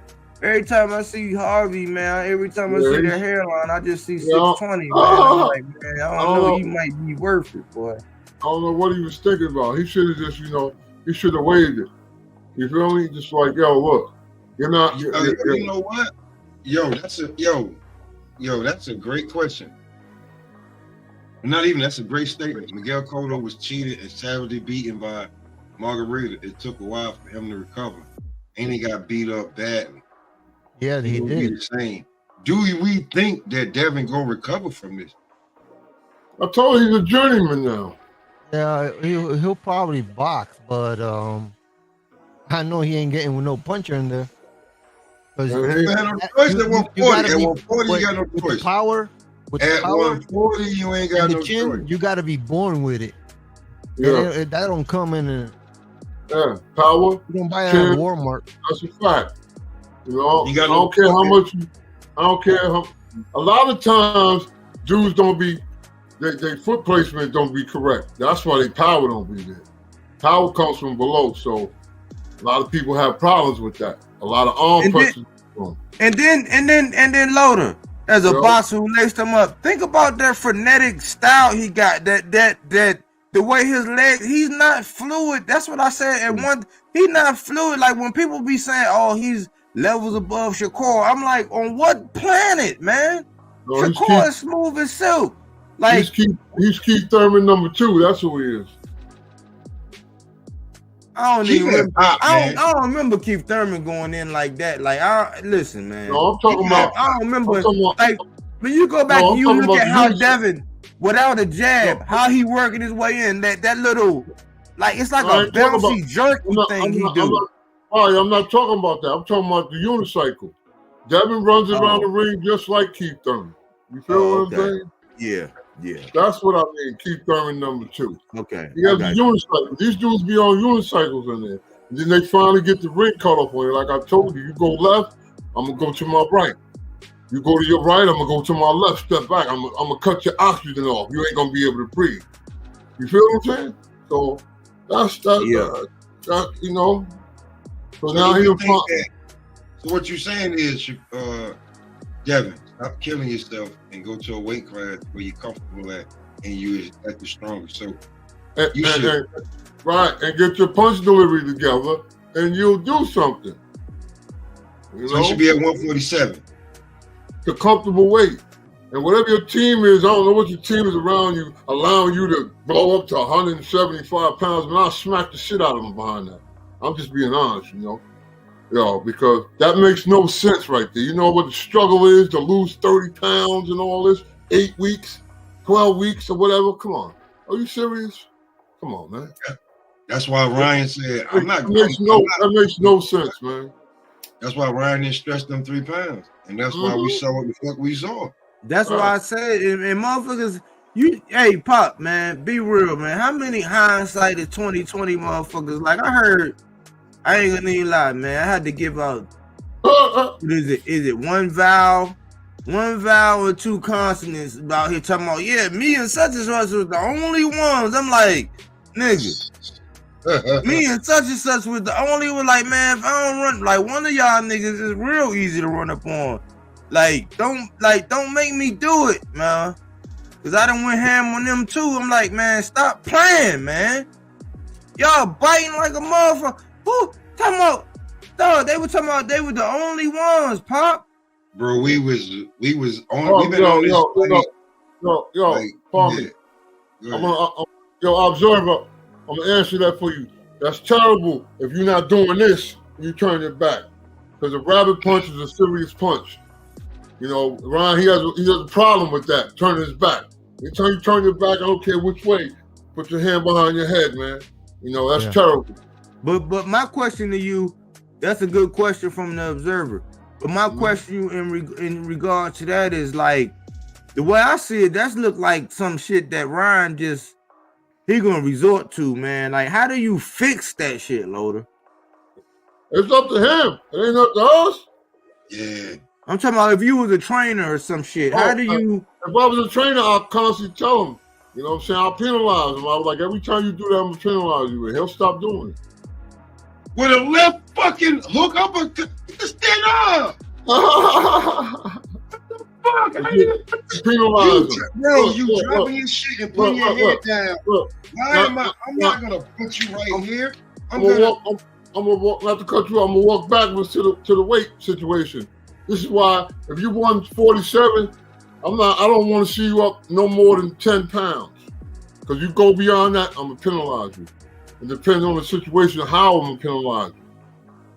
Because it makes no sense. Somebody's going to hit that nigga with some shit like it makes no sense for you to be up all that weight and now you're struggling and all weak and looking stupid because like Devin, you look like Devin Haney did at the weigh-in. And you see his face sucked in? He was looking like Pookie, right? Yeah, when I showed you the picture. I bet you would have checked it out. You like, look at this nigga. I told you he was done out of shape, looking like Pookie. But see, niggas don't understand what you saying out of shape. Niggas like, Devin can box 15 rounds. You're not understanding what we saying, my nigga. What we're telling you is that you don't belong at 140. He's 147 pounds, bro. Thank you. And he's not, this guy's not even a prize fighter. That's a shame, man. Lord have mercy, man. That's what I said, but the power that be and moved the conversation so far left to where everybody's getting distracted by the fact that I'm like, why are we letting them off the hook as far as you beat somebody that was like 3 pounds bigger than you? Like, so the whole, you don't really know that that's a self-inflicted gunshot wound to any Tank argument, because the whole fact that there's a catchway is the fact that he fights in his weight class and you want him to fight you. So he agrees to do whatever it is between, and y'all got a problem. But my whole thing is from this point forward, what we're going to have to do is whenever we mention Canelo Alvarez and his resume, we're going to have to mention all of the catch weights and all that, because I don't see how this ass whooping that occurred on 4/20/2024 has anything to do with 4/16/2024, but somehow the power that be have made it that way.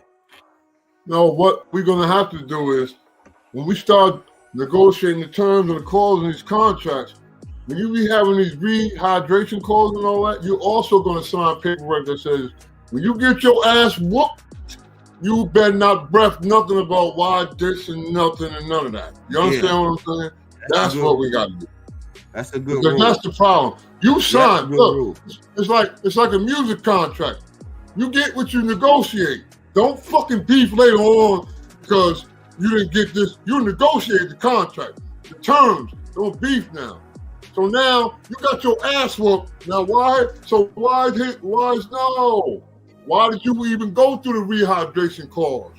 Why did you just sign the terms and the clauses? If everything was all good, sign it, do your thing. You don't got your ass whooped. Now you coming up with 8 million stories. I don't want to hear. And another thing, bro, you gonna have to you gonna have to own up to this shit, bro. For real. Exactly, like leaving out at the press. So the same energy I had with Rolly, because Rolly did it, Deontay Wilder did it, and now Devin did it. Earl, I said, man, I don't know what kind of motherfuckers y'all used to dealing with. Earl went out and got the 3 straps. He might have got his ass waxed going for the 4th. But okay, Earl came out there. He sat out there, pumpkin face and everything. Yeah, and asked every question and was just as humble. Like, you know what I'm saying? Like, we can't, and then y'all can't come out and pull the fucking black card. That's what make me go. That's what make me, because y'all are the most dangerous people on the planet, where when you can go out and say everything about everybody else. So y'all done already made this excuse about Shakur because he's half Puerto Rican, so that give y'all the gumption to say some of the shit y'all say about him. And then all the shit y'all say, the mug shots, to talking about his mama, all that. That's why I understand about him talking about your mama. And then we know it affected you. We know Ryan got in your head because you made it a point to say, that's my mama out in the crowd. That's how we knew that Ryan was on your motherfucking head. He played chess. This shit ain't got nothing to do with no black card. And you came out there with a La Raza flag. Talking about La Raza. With 2 little American. You had 1 big Mexican flag, might I add, with 2 little American flags.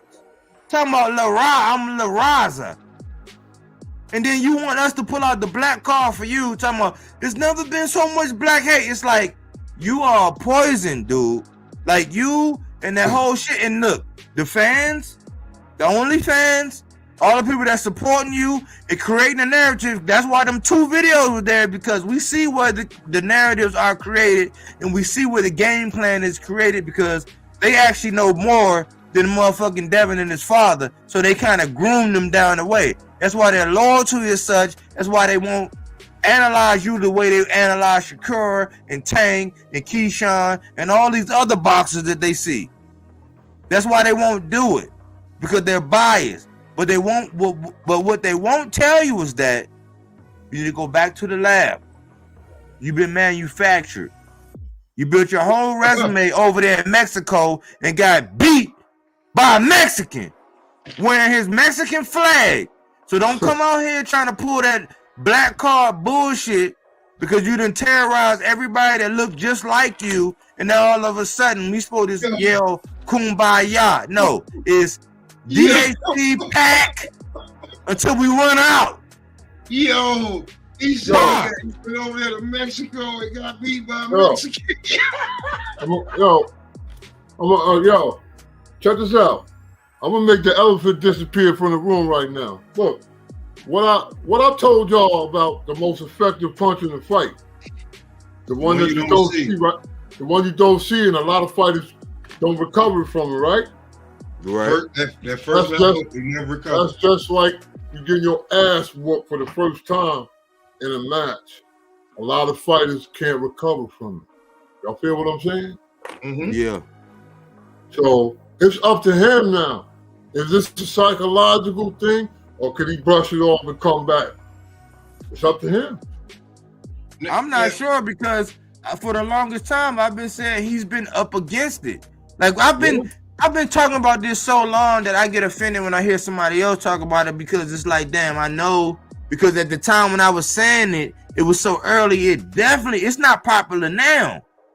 So if I've been saying it for a couple years, it definitely wasn't popular when I first said it, when I was trying to figure out my angle and my lane. Right. And it's like, where if you've always been, I call it punching down. You know something about that, Loader? No. I can add on to it if you let me know what you're talking about. Like Wilder. Prime example. It was cool when you 6'6" and you going up against somebody 6'4", 6'3", 6'1". You know what I'm saying? You got like you 70, what you like 879? I don't know. And your reach is always like, it's cool when you punching down, but the first time somebody taller and longer, it's a problem. It's like, no, that means you can't really box, because you don't know how to adjust. Exactly, like, because it's about adjustments. Like the best ones make an adjustment. They don't come out there like, I'm just gonna do this. It's like, yeah, all right, this is what I'm gonna attempt, but I gotta see what he doing. And once I see what he doing, if it ain't even like, if he working on some addition and subtraction, I already know calculus. It's like, okay, cool, I'm gonna let you play with that, get you tired, and then boom, ping, pow, kung pao chicken. You know what I'm saying? Because it's like, look, not to cut you off, within 45 seconds, you should be done already sorted out his style. Do we got a fast jab? Do we move? You know, you got to pinpoint these things. You don't just go out there. It's just like, that's what I tell you. Boxing is simple mathematics. It's all numbers. You got weight class. You got contract numbers. You got the round curve, the ring girls, the rounds. Everything is simple mathematics. So if you went to school and you were strong in math, you studied your notes and you did your homework, you could solve and do the math problem. It's like algebra. It's about rules. You feel what I'm saying? Right. You know, when you get over here, it's like, damn, I might have to deal with a fraction. And then over here, I might have to deal with this. And you can do it in real time. You know how to adjust. You understand what I'm saying? That's what boxing is. Being able to adjust. Y'all feel what I'm saying? Yeah. Definitely. Can we talk about Bill for a second? Like, well, I want to talk about Bill. Why we gotta keep talking about this guy, man? He did what he had to do. He ruined his son's career. You feel what I'm saying? And then look, he quietly came out. Oh, we come out in wins and we come out in losses, you know. And man, look. Yeah, I seen that weak ass interview. No, you stuck your tail between your legs. Go ahead on, man. That's it, man. You feel me? Move on, man. All right. Let's see what's going to go on. So look, Let's move on to another topic. How y'all feel Hold on. about? Let this at least let pop. This at least let pop off. No. Cause hold on. All the reason why I say that is because Bill put us through a lot of shit. I want to let Pop get his little. You know what I'm saying? Let Pop go ahead and stick, because we ain't gonna do the same way Earl got done for 9 months and shit. Yeah, we're gonna let Pop get his shit off and talk to Bill. Talk to this nigga.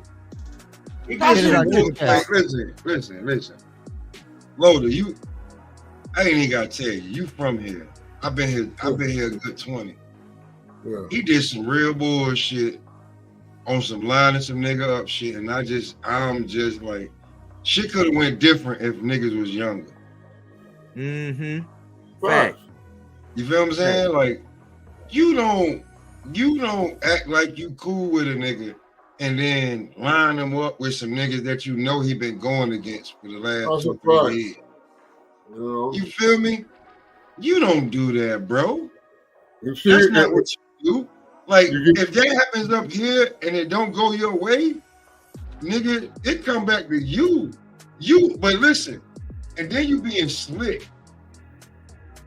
Like, let me just make you understand, like, you trying to be slick, but like, let me just make you understand what East Coast niggas already know. Like, we ain't got it. It don't take a long time. We seen your play coming. If you had that man in that building, and then people at that building, if something goes down, right, you kill 2 birds with 1 stone, and you not even there. You weigh a whole other borough. Mm-hmm. Because you know the difference between the boroughs, but these niggas don't know the difference between the boroughs. They think NYC is NYC. Oh, it's not NYC. New York City is Manhattan. That's what New York City is. Yes. That's where y'all was at. The other 4 is boroughs. That's where Bill and Devin was at, right? But if something would have went down, or Rumble would have actually went down, it would have been in Brooklyn. Where them niggas you was at. You lined them up. You told them where he was at, what floor, had his room, how cheap the room was, and everything. Look at that. You a scumbag, my nigga. You a couple of incidents went down that night too out there, you heard? Because them niggas, like I said, and I was saying earlier before this fight happened, tell me I'm outside. I already know this street shit. You trying to appeal to this street shit, right? But you ain't even tapped in. And Bill knew what he was doing. And he almost, you trying to line up, like, but here's the thing though, right? When Coach called out his size, I'm gonna be real with y'all. When he said 5'6", 172, that's J-Rock, ain't it lie? Facts. That's J-Rock, right? Yeah. That's J-Rock, right? Yeah. Ain't that how I met you? Yeah. And he do what to niggas? He put the brakes on you. All right, nigga. So what I'm saying is that you and them niggas like 6, 7, 8, 9 niggas deep just with their little alphabet gang.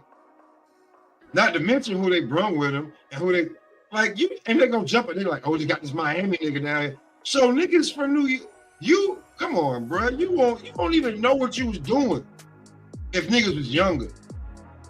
And it could have went down way different. You're a scumbag. I'm saying, like, if a nigga caught you in the like, that's why you ain't want to go in the bathroom. See, niggas was talking like, man, that's that prison shit going to the bathroom. No, nigga. When we was in high school, junior high school, middle school, it went down in the bathroom. It ain't about prison shit. It's about motherfuckers be talking. It's about the witness situation. Nigga ain't like, listen, nigga. You hear niggas listen, shit gets selling in the bathroom. Ain't nobody got to come in here. Right here, nigga, it's open space. Let's go. But y'all want to know nothing about that because look. Yo, Pop. I'm just wherever saying, it that's just me. Wherever it is, however it is, all call outs are mandatory, man. All fades are mandatory. You heard? And all I'm saying is that like when like niggas need to stop talking about prison, jail, county. Like you niggas need to understand all of them is different. But go to the bathroom, nigga, that's junior, middle, high school. I don't know what you niggas know. And look, he respected you too. He don't want to knock you out in front of everybody. That's why he told everybody. That's why he said go to the bathroom real quick. Lord. Locker room, whatever. But you niggas that ain't never had to worry about Bill would sign on the dotted line. B Hot would have put his hands on him. You heard? Real quick. So and another thing, Bill, like to be real with you, like you would have been running to the cops. For you niggas that don't know, you niggas that don't know and ain't never been in New York City, you don't want to be in fuck Rikers, nigga. You don't want to be in Central Booking over the weekend. Terrible. Worst thing you have, like, you know what I'm saying? So, like, Bill, you're a piece of shit, bruh. Like New York jails and like that shit is like you just don't know, nigga. And if you ain't got no bail money, like stop, and you got to come back to court. So, Bill, you don't even know, bro. You just a fucking piece of shit. But that's all I got to say about it. What did he do though? Pop, you got me lost. I don't know what he did. What you talking about? Yo, Body, can I go in full detail? I can go in full detail. Yeah, like Bill didn't show up to the post conference. But I'm talking about before that. I'm talking about what he did. I'm talking about what he did to another content. Yeah, he liked to talk, but he didn't show up. up. I'm talking about what he did to another content creator, bro. Like no, Loader. What he did was, but you know why I think he didn't show up? Huh? Devin got his broken jaw. That's why. But PR, that's not what I'm talking about. No. He talking about no. Let me tell you. Y'all got me lost. I don't know what's going on. No, let me tell you. I'm sorry. It probably got confused, but this is what he's saying.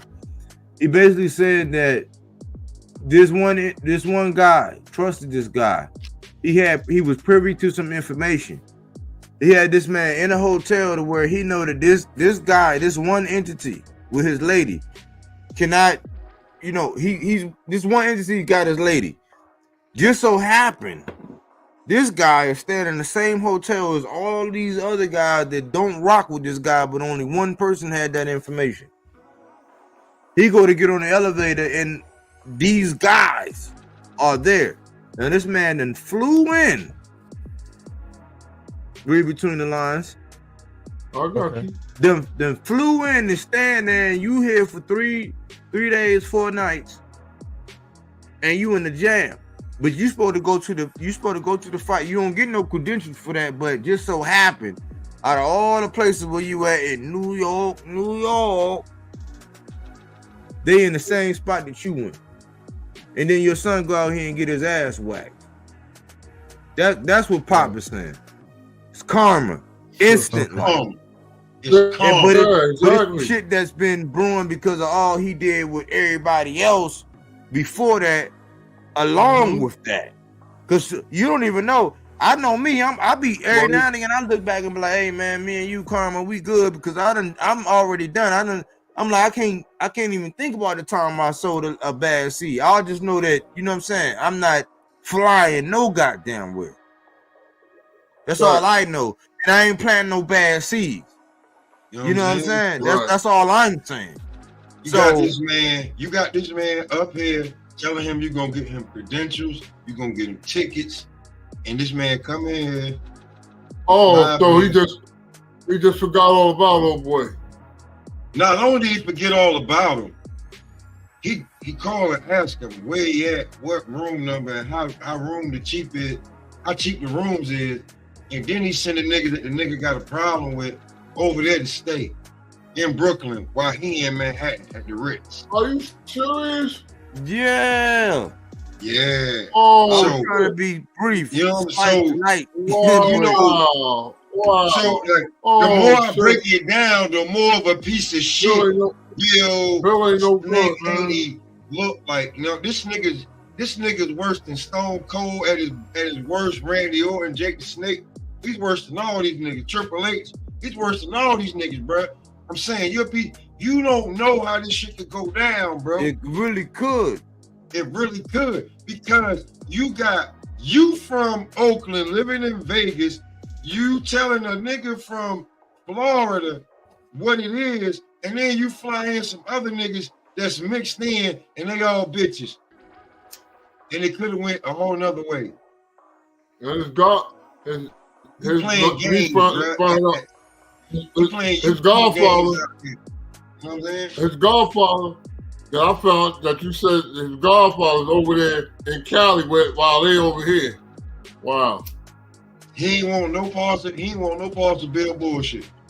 But listen, he better be glad he was dealing with some pussy cats and not some Thundercats, because that shit could have got really whack. You know what I'm saying? That's all I got to say about it. Shit could have went down differently. You know what I'm saying? Bill, I'm telling you, is one man that come up here looking to do that something. That wasn't right. That's why your son got his ass for.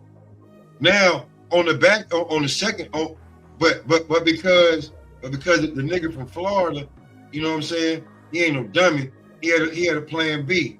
He hit Rick Glazier and was able to, you know what I'm saying, be able to get back in with his spots. But when he dealt with Bill about to line him the fuck up. That's why I said, but look, let me bring it home. I'm gonna leave it at that one. Let me bring it home, and then I'll get Loader, I'll get Pop, and I'll get PR closing thought. This is really what I want to get at, because I'm not gonna act like Bud Only fans when Spence got his ass whipped. I ain't gonna do that. This ain't gonna be a 9 month with me just dragging y'all ass all around the concrete, pit bull style. I ain't gonna do that. You know what I'm saying? I'm gonna have some clemency and some decency, but this is what I want to say. These are my closing thoughts. Listen, unless Devin Haney, his father, and all of his OnlyFans, because I would never pray for a man downfall. I appreciate what he is and what he got to offer.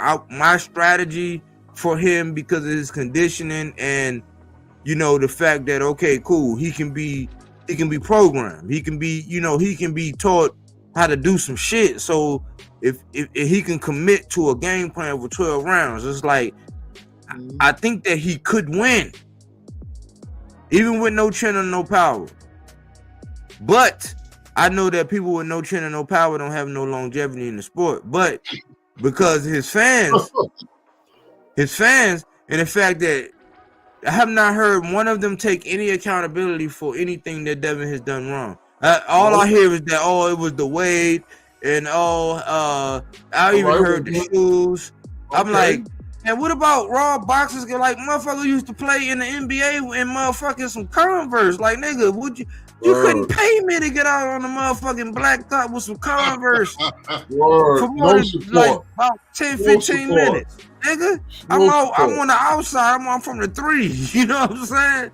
Like, that's just being real. So I have not heard any accountability from Devin fans, and the whole thing and the tragedy of this is that they would want to send him right now back to back over. I said, look, if you love Subriel Matias, do not mention. If you love Devin Haney, do not mention Subriel Matias. I heard his biggest fan. I don't know whether it's 1A and 1B. I think this is 1B.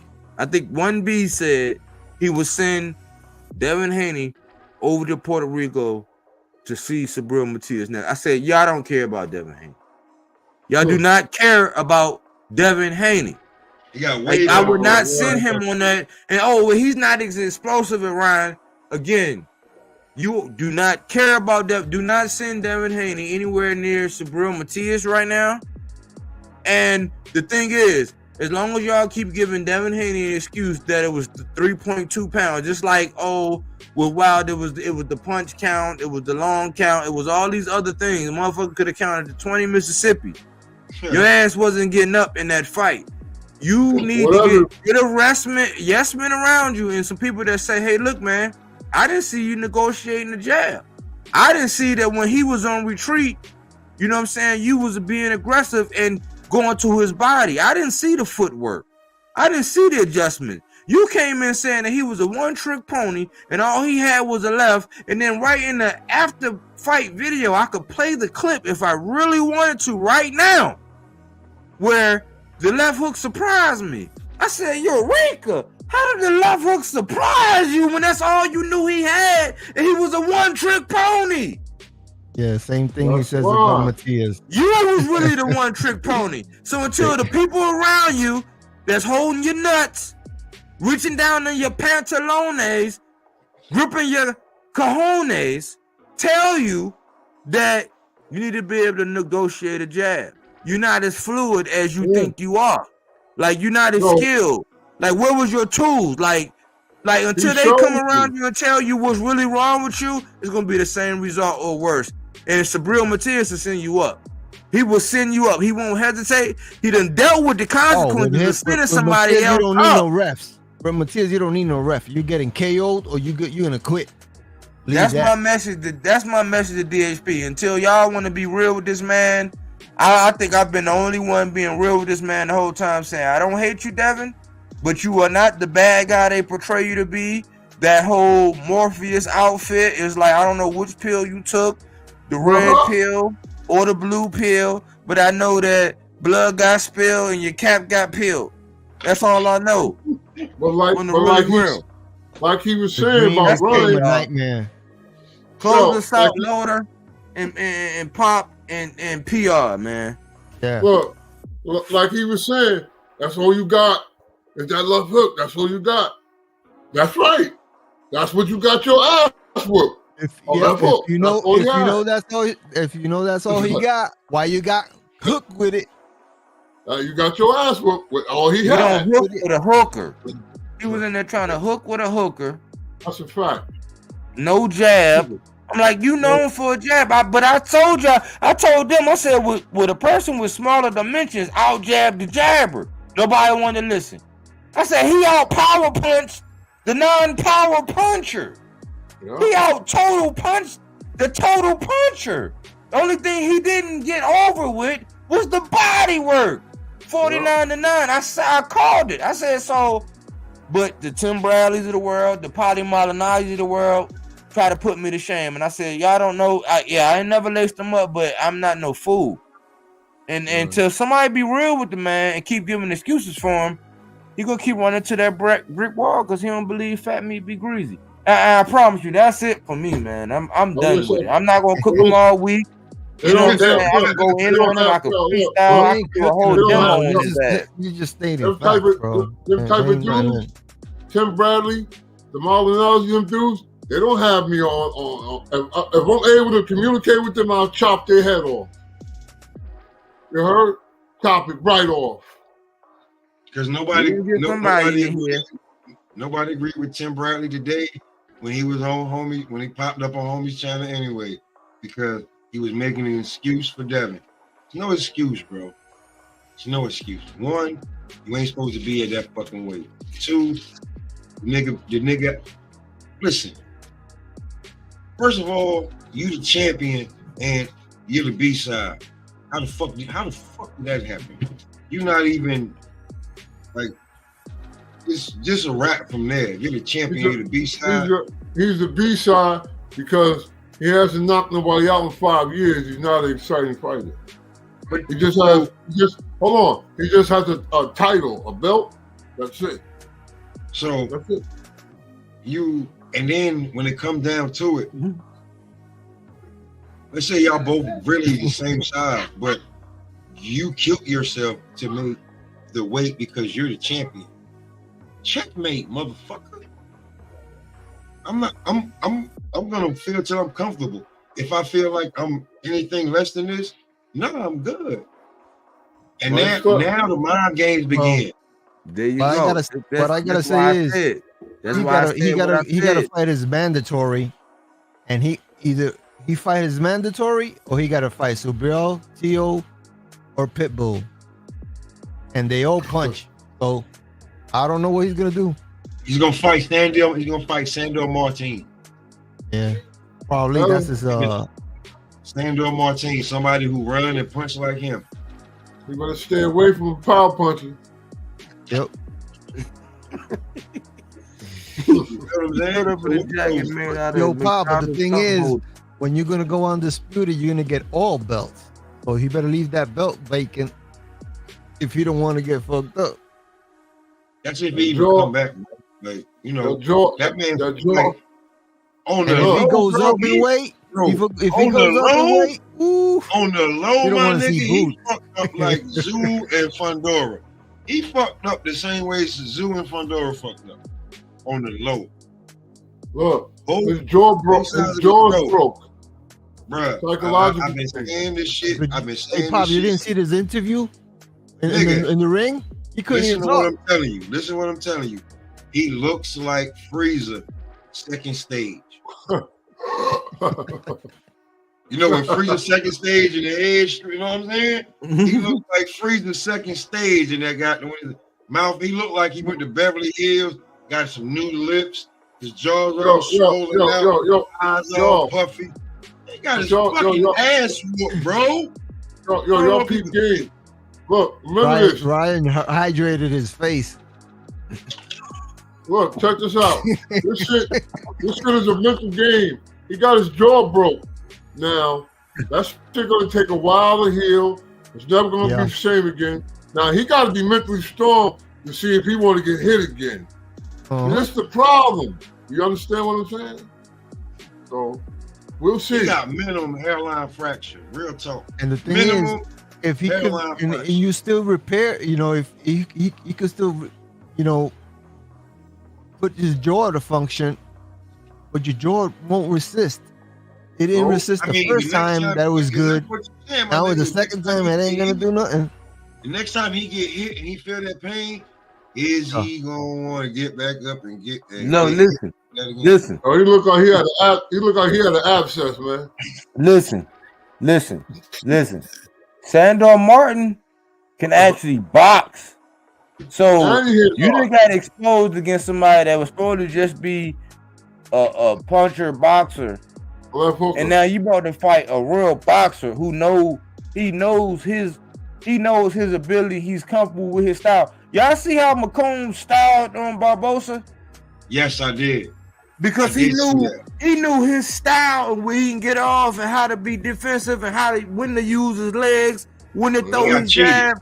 Man, I love that shit. Like that's one of my favorite fights, man. Look, now if you want to watch somebody boxing, that nigga was boxing the shit out of Barbosa, dog. He got cheated.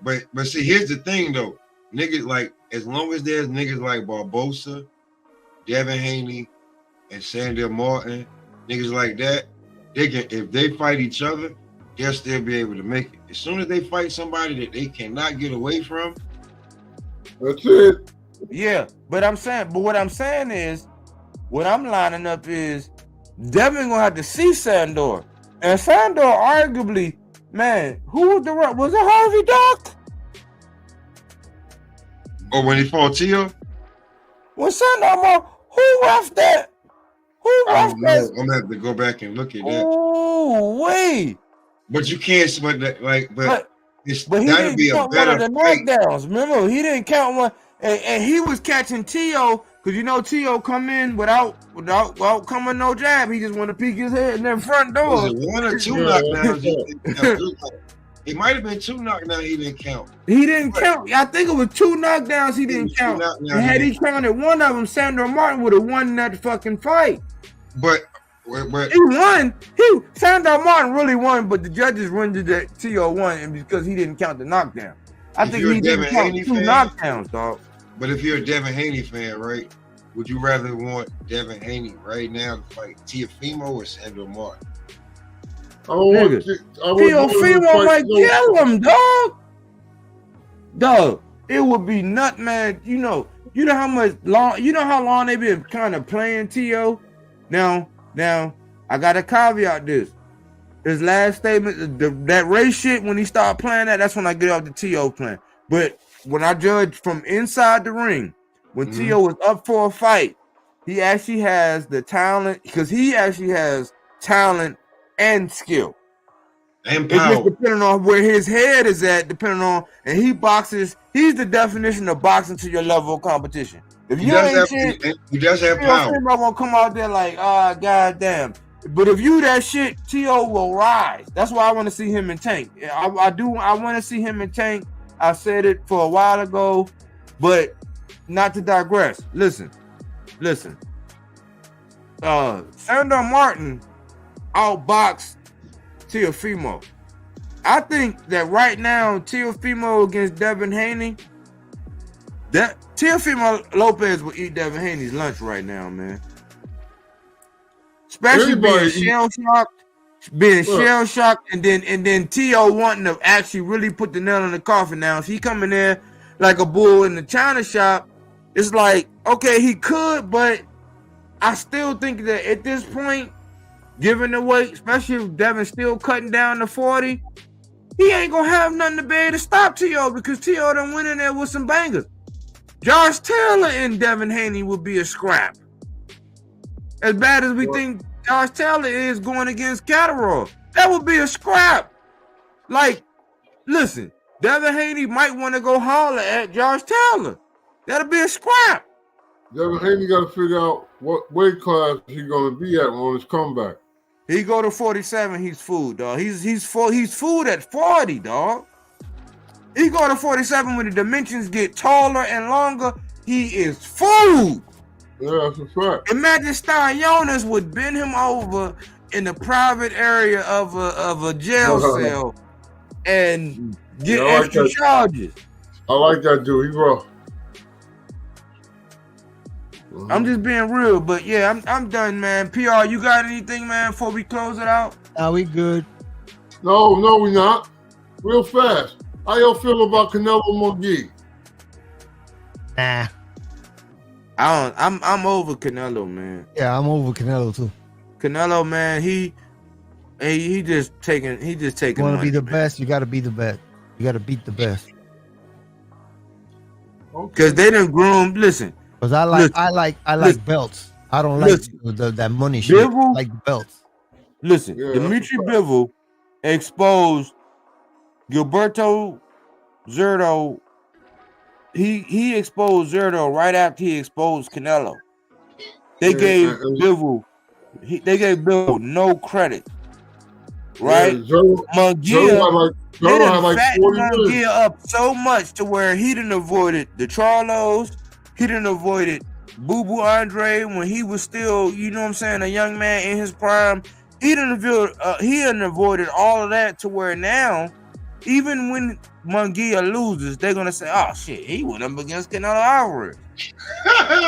He playing with the house's money. It's like, why I want to see that shit?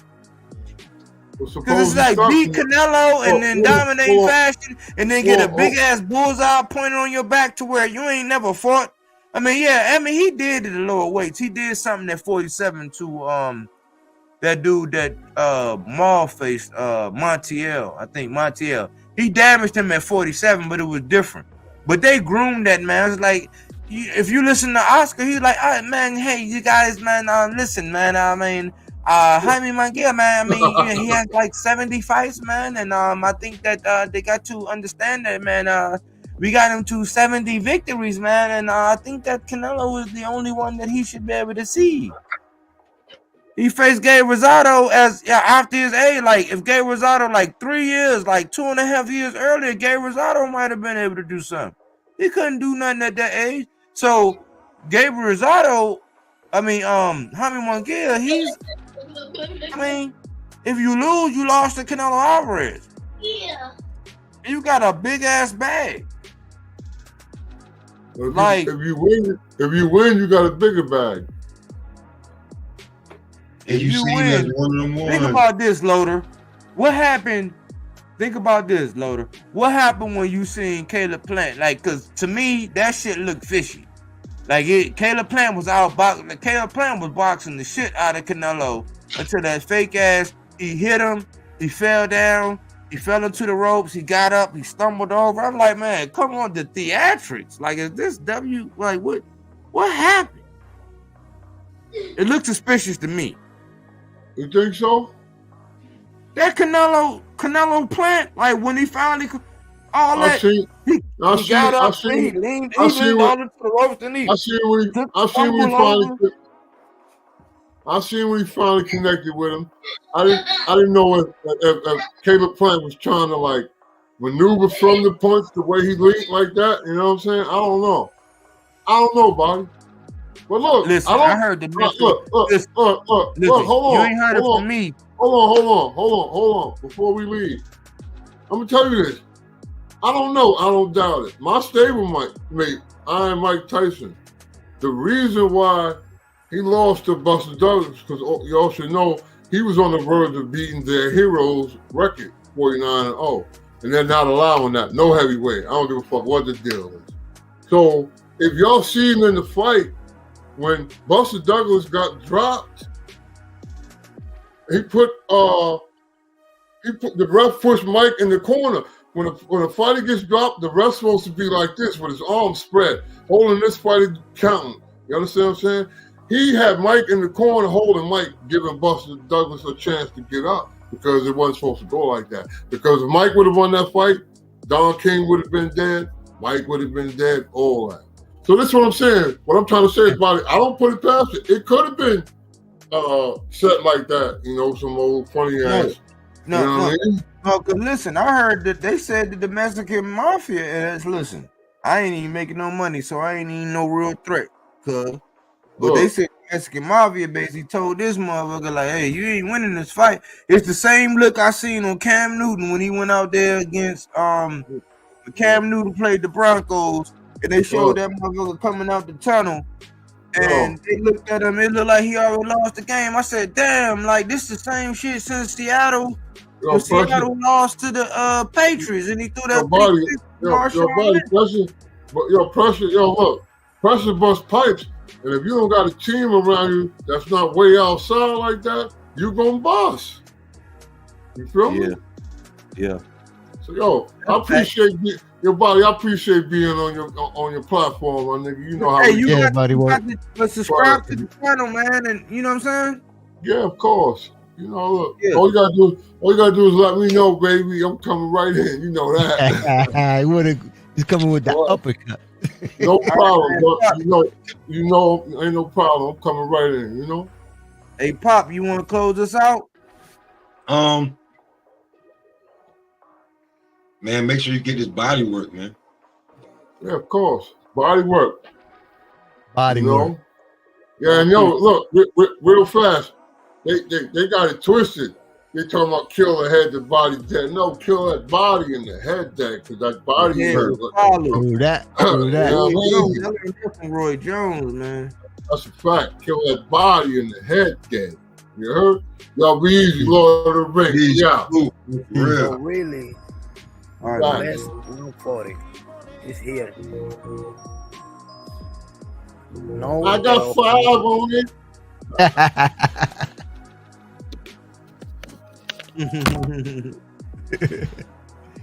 Later, body work. All right, PR.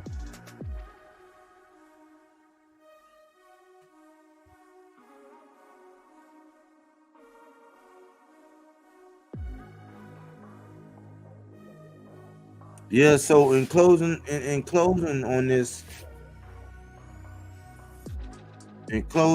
whole ordeal, I want to give a heartfelt message to DHP. Like, some of us support you. Some of us want to see you. You look just like us. Same shades, same colors, same mannerisms. We support you. But don't go against us when it's convenient for you to benefit yourself, only to try to drag us into some things that we shouldn't have to battle over.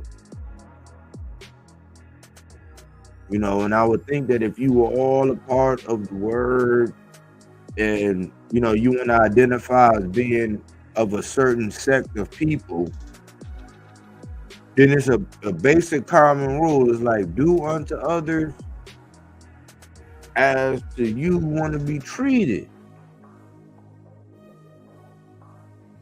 But don't throw rocks and hide your hand. Don't surround yourself with a whole bunch of yes men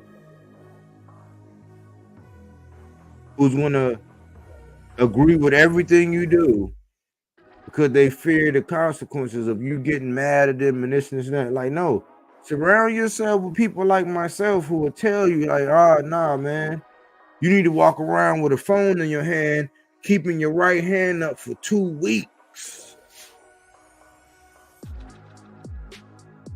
I remember being in church and my first infatuation was somebody that was actually a professional boxer. Told me he used to jog with a tennis ball under his neck. I was like, dang. So that was my first little like idea of like, okay, that's how they train. But I was a football player. I was like, dang, I could imagine if I was like, if I would have actually put up the gloves for real. I just grew up fighting. But nobody hates you as a young black man and a young black father. And, you know, I really wish you would bury this whole thing about, oh, you just upset because you don't have a father and all this. Because we saw that Ryan Garcia was able to trickle you when he said, where your mama at?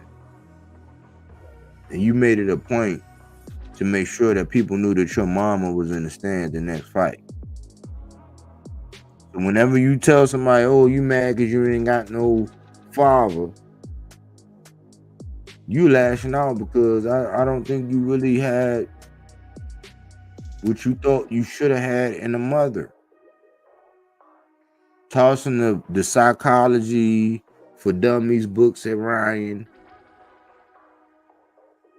A yes man allows you to do that. A real man would have never said like, man, come on, man. Like Ryan, whatever.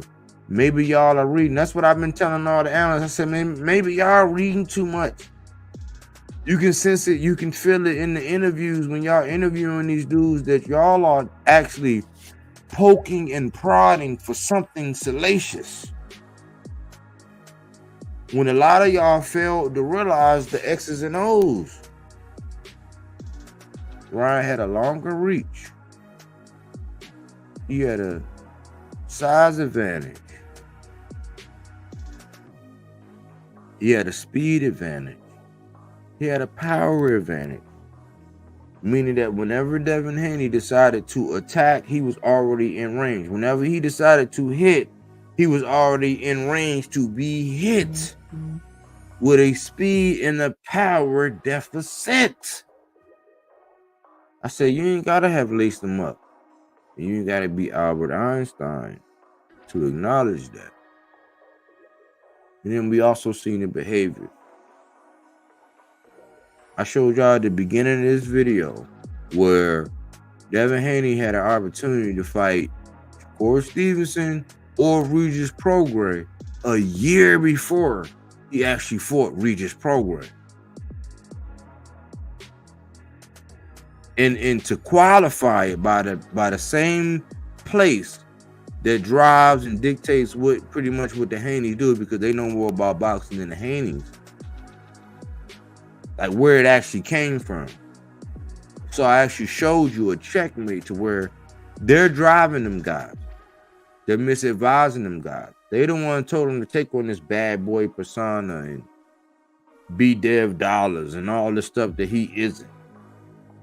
Devin Haney is a wholesome American kid who will show you that you don't have to have the greatest power.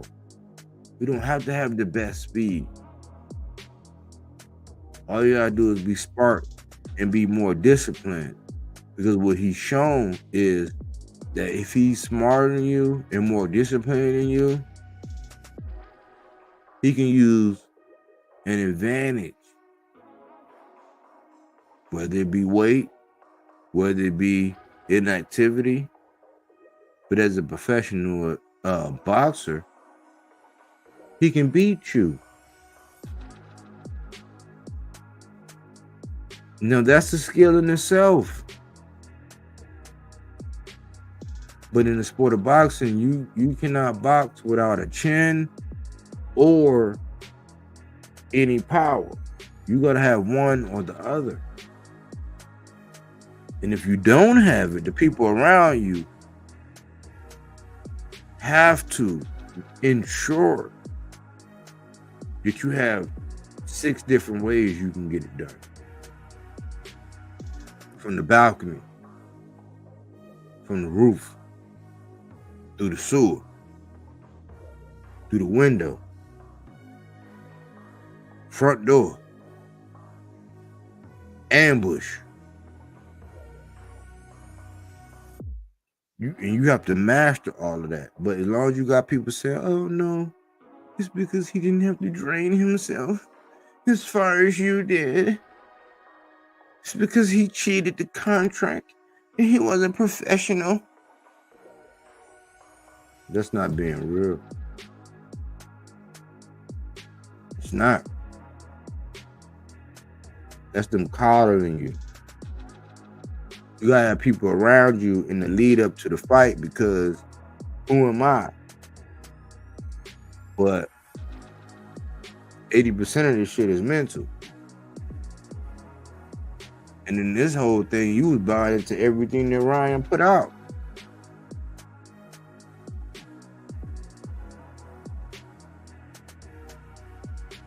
You're not focused on you and what you got going on.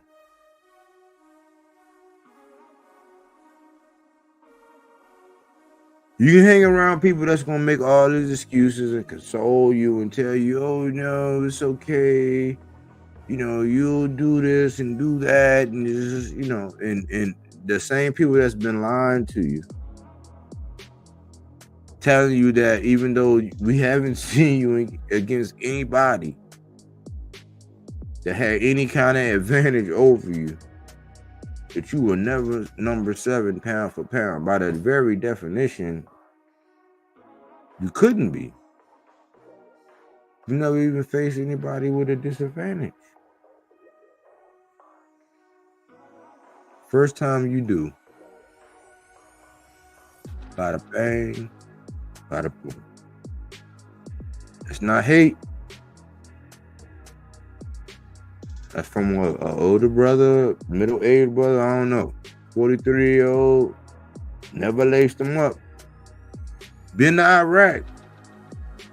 Been through basic training. Been through life. Plenty of fights. Telling the young brother that, hey man, maybe you I don't agree with the whole changing the whole coach thing, and like after your first loss. I actually despise that. I don't agree with that. But I am one to say that, hey, maybe you need to get some of the yes men from around you. Because if ain't nobody checked you and everybody told you that you was okay doing this and this and that, then why weren't you prepared? Outside of the 3 pounds. It's just 3 pounds.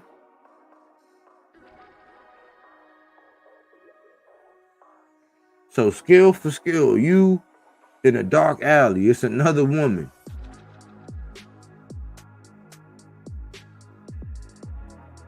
She got you by 3 pounds and she can box. What's gonna happen, dog? What's gonna happen, man? I don't know, man. It's all up to you, man. This is it. I'm done cooking this. This probably be one of the last things other than an episode that's coming out between me and my old head, where I sat down and talked to my old head, K, about this. And you know, that's probably coming out tomorrow evening. And you'll hear me talking with someone that I highly respect, totally different opinion. We always talk about the Anyway. Our best series is the Anyway series. You know, check them out according to my old head. But we recorded the episode yesterday. And I'm going to put it out tomorrow. Recapping the same fight. I'll be glad to hear what you think about it. You know what I'm saying? Like always, this is not opinion-based content. This is actually fact-based content. And we don't bash. We don't be messy. We keep it all the way a buck. Like, comment, share, give your feedback. You don't have to agree. And I think we've shown that over a period of time. But then we've shown that we have a vested interest in these boxers so that we're not the ones getting the interviews, but we're the ones actually telling you what's going on, showing and proving you what's going on way ahead of time before it actually happens. Support us too. We know the other channels get you through your day and they get you the interviews and they get out, but they don't always keep it a buck. They don't always like tell us what's best for the sport of boxing because we've seen it over and over again. Anyways, man, I love my family, man. I love my family here at Body Work Boxing. I appreciate you, man. Thanks for everybody who came out to Body Work Boxing. But we don't take things for face value. We do that body work. He didn't want to box. He wanted to actually prove that he could punch with you. He was like, what the fuck is this nigga, right? Oh, okay, you want to go to sleep. You tired. Welcome to